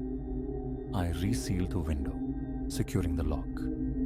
A new stratagem formed. On a scrap of paper, I scrawled a single word in bold capitals. Test. I placed it conspicuously on the table. Play. The voices acknowledged it instantly. He has inscribed something on the table, one observed. He seeks to test us. A surge of mingled fear and anger jolted through me as I wrenched the tape from the player. I sank into the chair, the cassette clutched in my hand. It felt unnaturally warm. Holding it close to my ear elicited nothing. The phenomenon was tied inextricably to playback. Perhaps it was the player? From a box beneath my bed, I unearthed an old battery-operated portable deck. After inserting fresh batteries, I tried the cursed tape. The result was identical. The disembodied voices chronicled my every move with detached precision. They had no emotion, offered no rationale, merely stated the facts of my actions and my immediate environment. Stop. Eject. I set the tape aside. To eliminate mechanical fault, I played a standard music cassette. It performed flawlessly. An old radio drama I'd recorded years prior sounded perfectly normal. Tentatively, I reintroduced the strange tape. The voices returned instantly, narrating my movements within the room. The mechanism remained utterly opaque. I carried the player into the small kitchen alcove at the rear of the flat. Play. The voices spoke of the sink basin, the stacked plates, the cups inverted on the drying rack. They described the exact placement of my hands. A chill permeated deeper, my arms growing rigid, a fine tremor starting in my fingertips. Stop. Locking the apartment door securely behind me, tape and player in hand, I stepped into the building's hallway. Play. The voices detailed the corridor. The flaking paint on the wall, the worn doormat outside a neighbor's door, the tap of my own shoes on the linoleum floor. Stop. I descended the stairwell to the building's lobby. Seating myself on a bench near the mailboxes, I pressed play. The voices described the lobby's sparse furnishings, the dim overhead light. He is seated by the mailboxes, one stated. He holds the player upon his lap. My eyes scanned the empty space. Nothing. No one. Outside on the pavement, I risked playing it again. The voices painted an auditory picture of the street, the cracked asphalt, the weathered lamppost, a tenacious patch of weeds sprouting near the curb. Every detail mirrored reality. He glances over his shoulder. A voice murmured. I realized with a jolt that I was doing precisely that. Stop. A deep, shuddering breath. Something more definitive was required. Hailing a taxi, I directed it to a quiet supermarket parking lot several blocks distant. Perched on a low concrete wall, I pressed play. He has departed his residence, came the flat narration. He is presently situated in a parking area near a supermarket sign.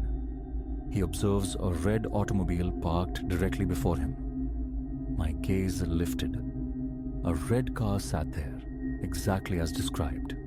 A curse escaped my lips as I switched off the player. Inspiration struck. Record. Perhaps I could overwrite them, obliterate their presence with my own. Holding down the record button, I spoke into the small integrated microphone, stating my name, my address, the current time, describing the overcast sky above.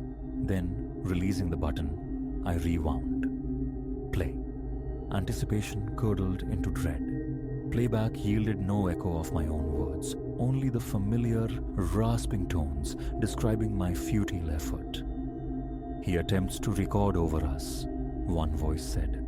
He speaks into the microphone. Then, chillingly, he desires our erasure. A sound followed, dry and rattling, like stones shaken in a wooden box. Laughter. My breathing grew rapid, shallow. Stop. Eject. I flung the cassette onto the tarmac. My heel ground down upon it, seeking annihilation. The plastic groaned, cracked further but stubbornly refused to shatter completely. Retrieving the wounded object, I forced it back into the player. Play. He endeavored to destroy the tape. A voice announced, the sound now exhibiting a slight warble, a distortion, but undeniably present. Defeated for the moment, I resolved to return home, to put the tape aside, hoping distance or time might sever the connection. A period of calm was essential. The bus ride back was an exercise in anxiety. The player heavy in my bag, my shirt clinging with clammy sweat. Fellow passengers remained absorbed in their devices, oblivious to my internal turmoil. Back within my building, up the stairs inside my flat, the door locked firmly behind me. I deposited the tape on the table, backing away as if from something venomous. Water from the kitchen tap did little to soothe my frayed nerves. Silence descended, thick and watchful. Minutes crawled by. Then, compulsion overriding caution, I picked up the player one last time. Insert. Play. He has returned to his apartment, the voices stated, proceeding to inventory the room's contents yet again. Stop. I spooled the tape forward, all the way to its apparent end. Play. The voices continued, narrating my present actions. There was no conclusion to the recording, no history. It existed only in the immediate now.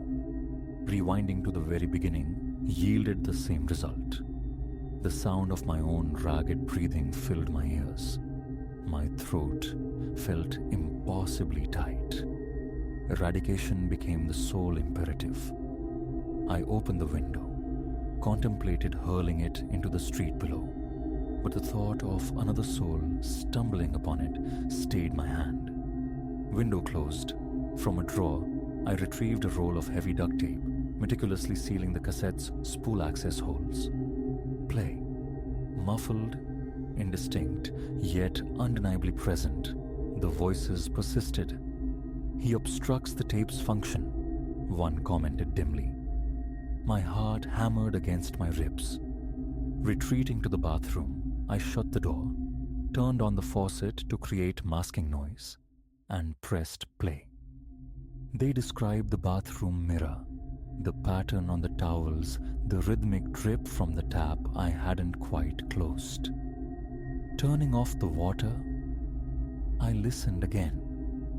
They described me leaning against the cool tile wall, player clutched in my hand. "Stop." I set the player down. My reflection stared back from the mirror, face taut, eyes bloodshot, mouth a grim line. Silence. Retrieving the player, I returned to the main room, my mind utterly consumed by a single objective: silence those voices permanently. A small precision screwdriver, unearthed from a utility drawer, provided the means. Carefully, I removed the tiny screws securing the cassette's shell. The plastic halves parted, revealing the twin reels of dark, magnetic ribbon within. With trembling fingers, I extracted the glistening tape, pulling it free in loops and strands. Scissors flashed, severing the filament into countless small segments.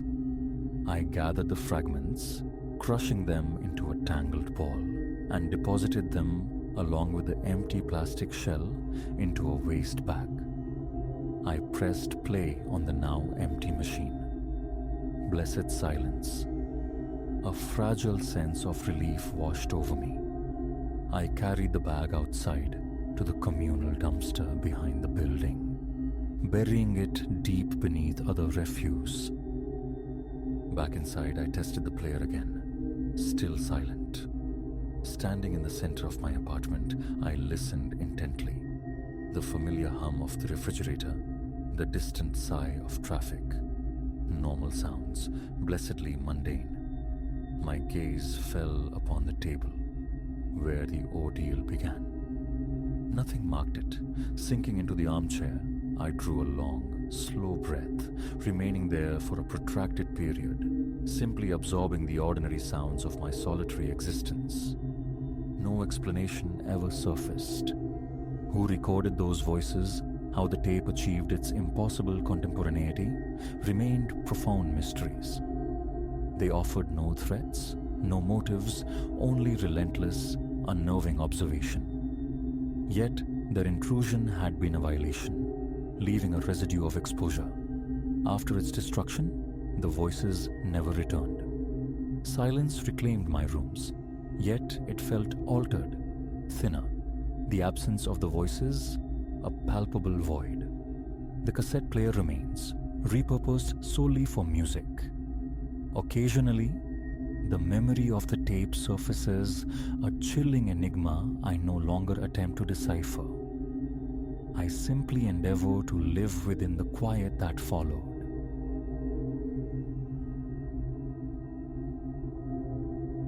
Weeks had bled together under a crushing weight. The city's relentless clamor, a grinding stone against my nerves, work an ever-ascending Sisyphean slope. Escape wasn't a desire. It was a necessity. Thus, I secured a sylvan sanctuary, a cabin nestled deep in the woods, an hour's pilgrimage from the slopes of Stowe. I knew its contours, compact, timber-framed, perched beside a placid lake. No digital tendrils reached here, no proximate souls disturbed the communion of self, forest, and profound quietude. Arrival coincided with the day's final, painterly strokes of light. The cabin stood as memory held it. Unpretentious wood, a modest deck cantilevering over the water's edge. Keys awaited in a lockbox, a silent, metallic greeting.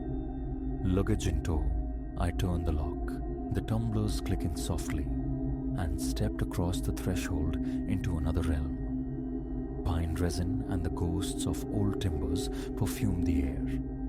Outside, the lake murmured against the shore.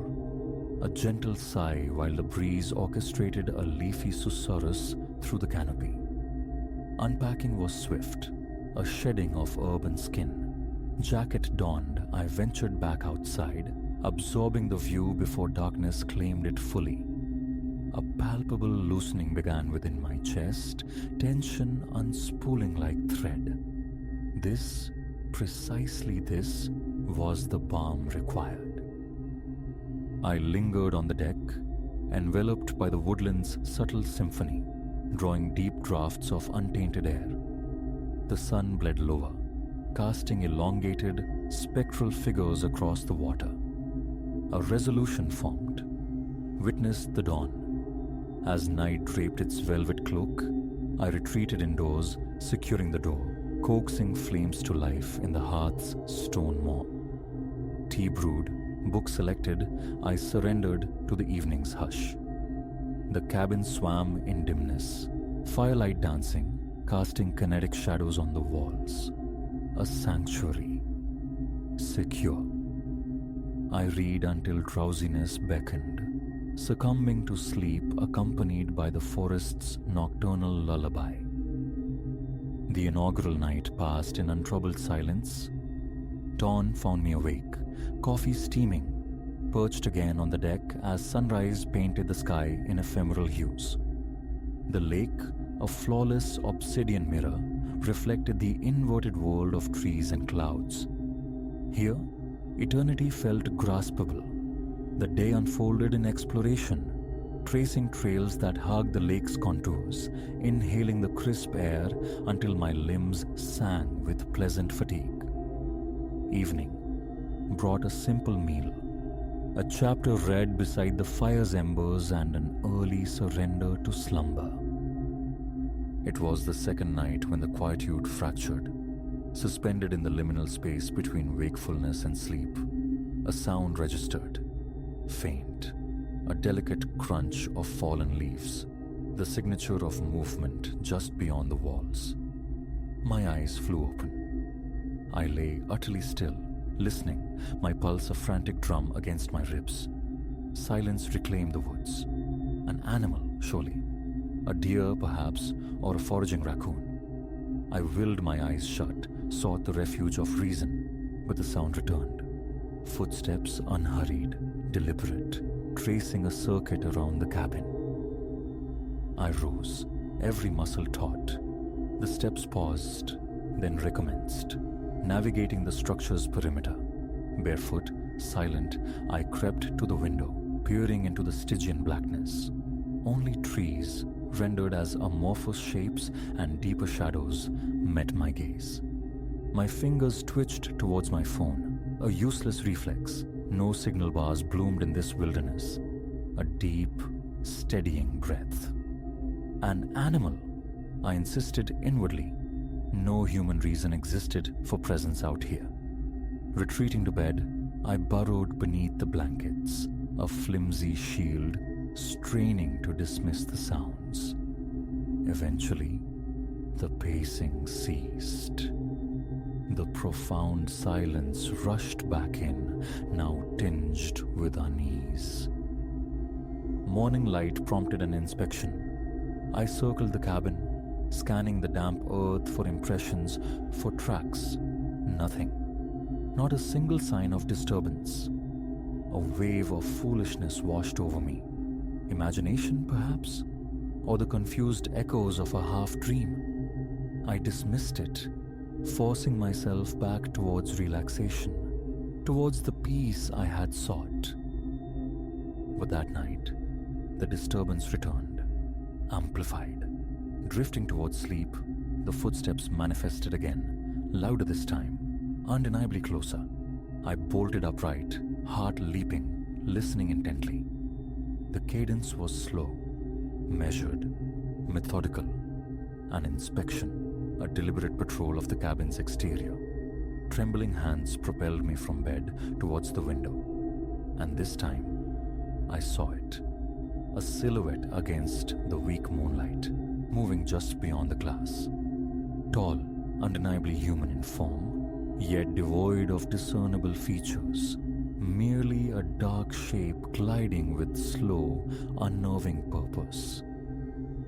I froze, transfixed, my heart a violent captive in my chest. The figure rounded the cabin, pausing near the front door. No face was visible, yet an oppressive sense of being observed, heavy and unsettling, permeated the thin wooden walls. It was watching. I knew it, an instinctual certainty transcending sight. Stumbling back from the window, thoughts scattering like startled birds, the reality of my isolation crashed down. No signal, no help. Miles from anywhere, anyone. I fumbled for the flashlight in my bag, its cold metal a pathetic surrogate for a weapon, and retreated to a corner, sinking to the floor, waiting, listening. An eternity seemed to pass before the footsteps receded, fading into the woods. Silence returned, but safety remained elusive. Sleep was impossible. I spent the remaining hours in darkness, eyes darting towards the windows, anticipating the shadow's return. The following day found me brittle, jumpy. Every snap of a twig, every rustle of leaves sent jolts through my system. Outside, another meticulous search yielded nothing. No footprints marred the earth. No evidence corroborated the previous night's terror. Yet, the image remained seared into my mind. It was real, inexplicable, but undeniably real. That night, I abandoned any pretense of sleep, huddled in the main room, every lamp blazing defiantly against the encroaching dark, flashlight clutched tight. Imagination, I chanted silently. Paranoia. But near midnight, the familiar rhythm began anew. The footsteps, louder still, more assertive. The figure circled, pausing at each window pane, as if seeking ingress. Then came a new sound, a soft, almost tentative tapping against the glass. A polite inquiry, chillingly out of place. My stomach coiled. My grip on the flashlight tightened until my knuckles ached. I remained motionless, scarcely breathing. The knocking persisted, migrating from window to window, slow, patient, possessed of infinite time. Then utter stillness. The silence pressed in, thick and suffocating. I waited, coiled, every nerve alight, and from the threshold, just beyond the front door, it came. A low, sibilant whisper. Let me in. Ice water sluiced through my veins. Motionless, breathless. The whisper repeated, soft yet insistent, seeming to emanate from the very grain of the wood inches away. Let me in. I scrambled backward, hands shaking violently, collapsing behind the sofa, attempting to shrink, to vanish, trapped, helpless, a cornered creature awaiting the inevitable. Again, the whisper, gaining an edge of demand. Let me in. Something snapped. Survival instinct surged. I launched myself towards the back door, fumbled with the lock, wrenched it open, and plunged into the night. No looking back, only flight. Through the grasping trees, branches clawing at my face, breath tearing raggedly from my lungs, directionless, propelled solely by terror. Time lost meaning. Eventually, miraculously, my stumbling feet found a dirt track. I followed it, legs screaming, lungs burning, until twin beams sliced through the darkness. Headlights, waving frantically, desperately, I flagged the vehicle down. A window descended. A concerned face peered out. Words tumbled out, incoherent fragments of fear, of pursuit. Help. Someone was after me. The driver blessedly understood enough. I climbed in, was driven to the nearest outpost of civilization, and the authorities were summoned. They returned to the cabin, conducted their investigation, found nothing. No tracks, no signs of forced entry. An animal, they suggested gently. A bear, perhaps. The voice. A product of panic-stricken imagination. But I know what I saw. I know what I heard. And every night since, drifting off to sleep, the echo persists. A chilling refrain in the quiet recesses of my mind. Let me in.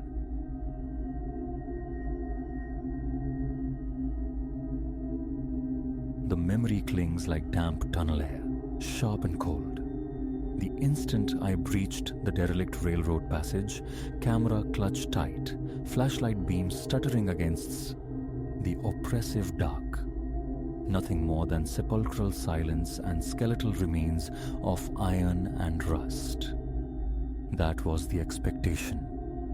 An expectation shattered by the sound, impossibly distinct, of breathing that was not my own. This forgotten vein through the earth surfaced on some obscure historical society webpage, a relic of bygone locomotives silenced decades prior.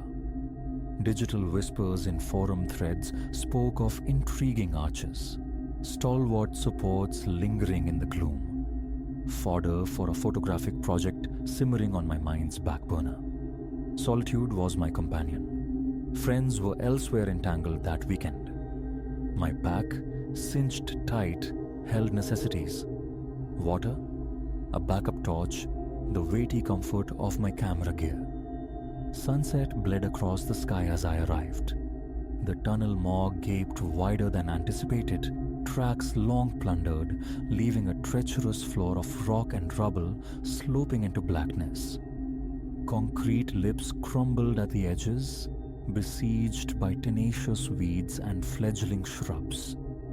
My flashlight sliced into the void, revealing only more darkness, punctuated by spectral graffiti scars on the weeping walls and the percussive drip drip drip from unseen fissures above. I crossed the threshold, each step deliberate, measured. Instantly the air turned biting, a palpable chill absent just moments before. Deeper I pressed, the flashlight's eye sweeping the concrete canvas. Faded tags marked the initial stretch, vestiges of past intruders, but they dwindled the further I penetrated the tunnel's gullet. A miasma hung heavy, damp stone, the fungal breath of decay.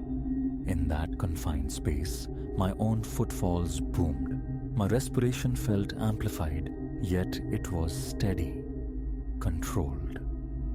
Test shots flared, the camera flash a violent intrusion. I dialed back the settings, opting for the patient eye of a longer exposure. Tripod legs splayed precariously on the uneven terrain. Mid-adjustment, a pause. A phantom sound brushed my hearing. Respiration, surely my own breath thrown back by the acoustics. I tried to sync the rhythm. Inhale for inhale, exhale for exhale. No match. Mine hurried slightly, fueled by the explorer's low thrill. This other breath was a slow, metronomic tide, a trick of sound, I reasoned, dismissing the anomaly. I returned to my work, the shot secured, preview glowing on the small screen.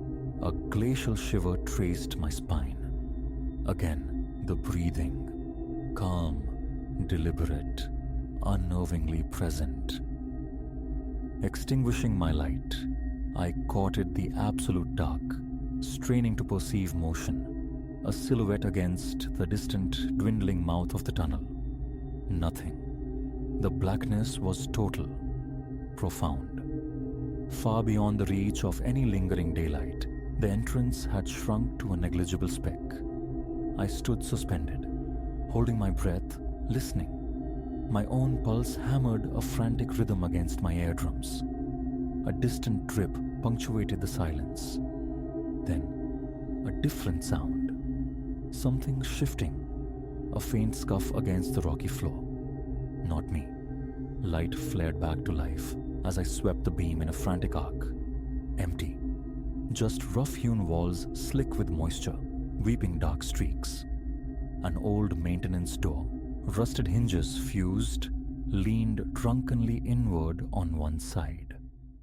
The ground littered with pebbles, the glint of discarded cans. An animal, water echoing strangely, plausible deniability warred with a rising tide of unease. I pressed onward, the flashlight beam oscillating methodically.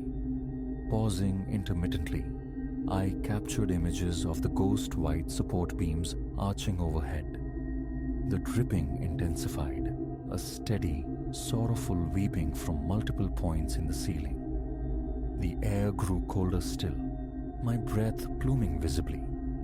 Walls glistened, thoroughly saturated now, and then I saw them. Peculiar streaks smudged down the concrete. Closer inspection revealed their true nature. Handprints, starkly defined, unnervingly fresh, moisture still beading around the faint impressions of fingers and palms. My heart kicked against my ribs. These were no random stains. They were deliberate marks, hands pressed flat. Water trickled down from their edges. Tentatively, I touched one. The surface was slick, frigid. My fingertips came away damp. Wiping them absently on my jeans, I cast the light about, searching the ground for corresponding footprints. Only my own boot marks disturbed the dust and scree. Just then, the breathing returned. Closer, audibly nearer. I froze, spun around. The flashlight beam pierced an empty corridor. The same damp walls, the same uneven floor. A tremor started in my hand. I half expected a figure to resolve from the shadows. Nothing materialized. My mouth felt like sandpaper, a ragged inhalation. Mind games, I told myself. Dark places breed phantoms. Yet the conviction of another presence lingered, heavy and cold.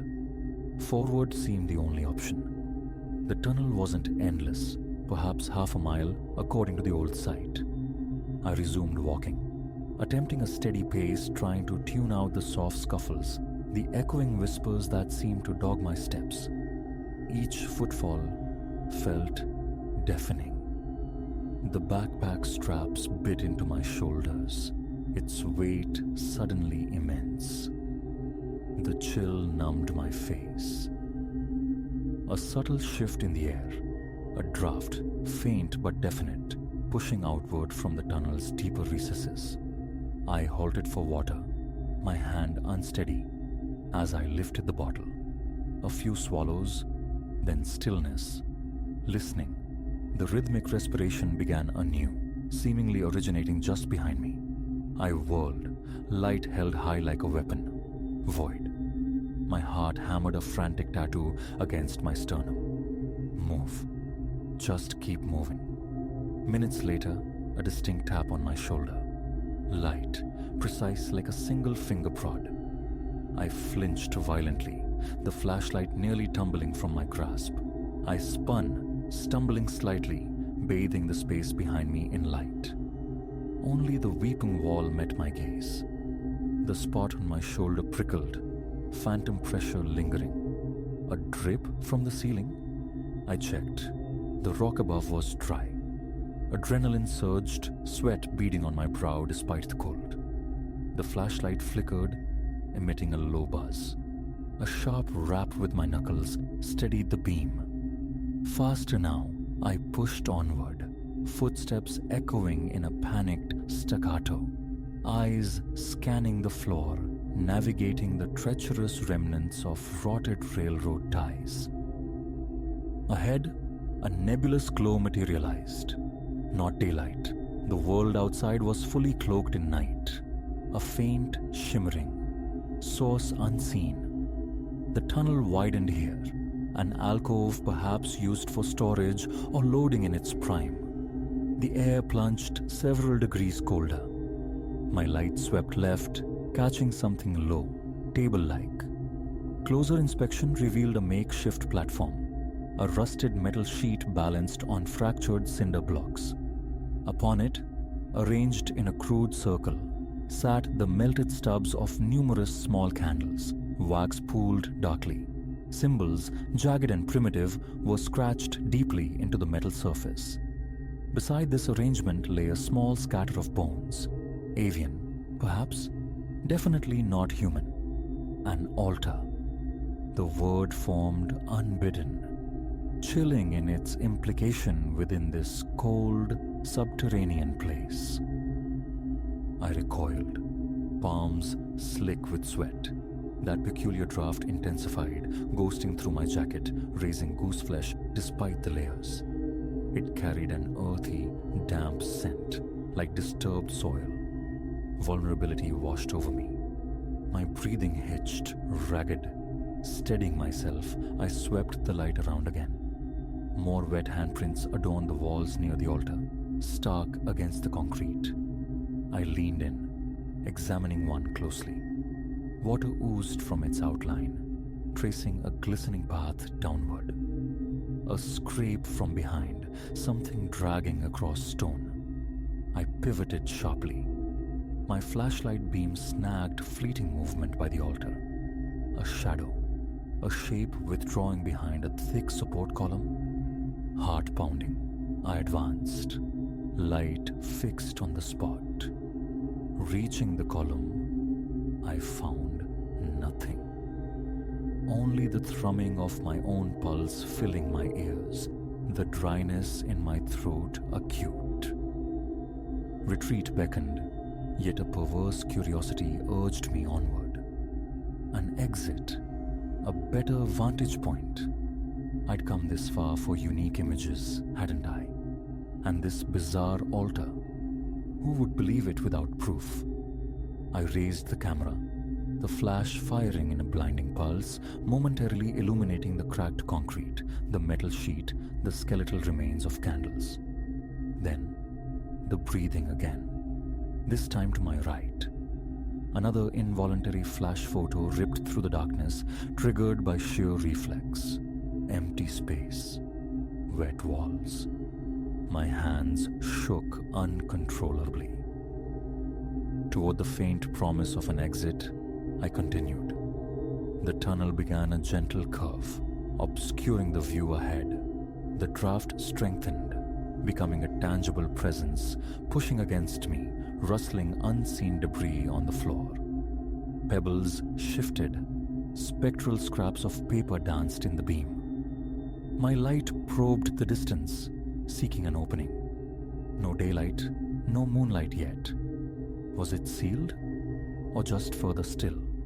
I paused near a jagged rupture in the wall, a potential side passage, dark and forbidding, bristling with exposed rebar. Water pooled at its base. A primal reluctance stayed my feet. The darkness within that smaller void felt actively hostile.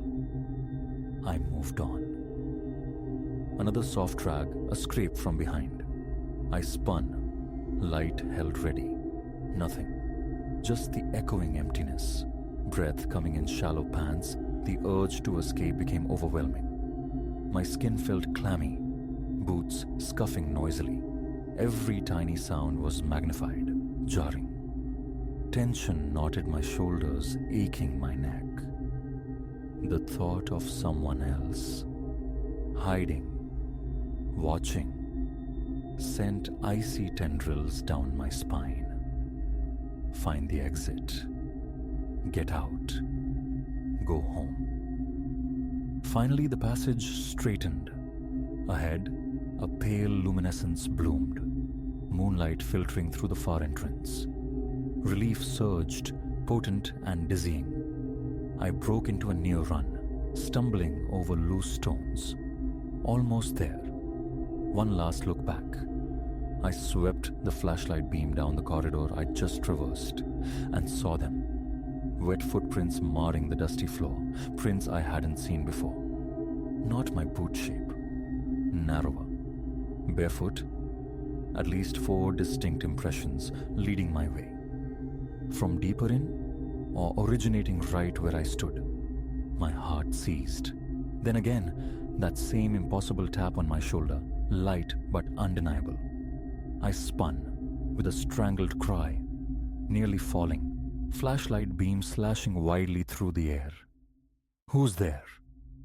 My voice fractured, echoing endlessly down the concrete throat. Silence answered, save for the distant, indifferent drip. My head pounded. Backing away now, facing the darkness, flashlight trembling. Within yards of the opening, the draft became a final, cold shove. I killed the light, letting my eyes adjust to the moon's faint glow. The familiar shapes of bushes, the jagged silhouette of broken concrete outside. I stumbled out into the night air, gulping it down, legs threatening to buckle. Looking back, the tunnel entrance was merely a black rectangle, silent, inert, but not empty. Not truly. The handprints, the altar, the bones, the breathing, they were real. I stood for a long moment, collecting the fractured pieces of my composure. The sudden quiet of the outside world felt alien. My camera felt heavy in my hand. Later, reviewing the images, blurry captures of damp walls, the crude altar stark under the flash, I found no figures, only shadows and ambiguous shapes in the periphery. Wordlessly, I turned and walked toward my car, the journey punctuated by constant nervous glances over my shoulder.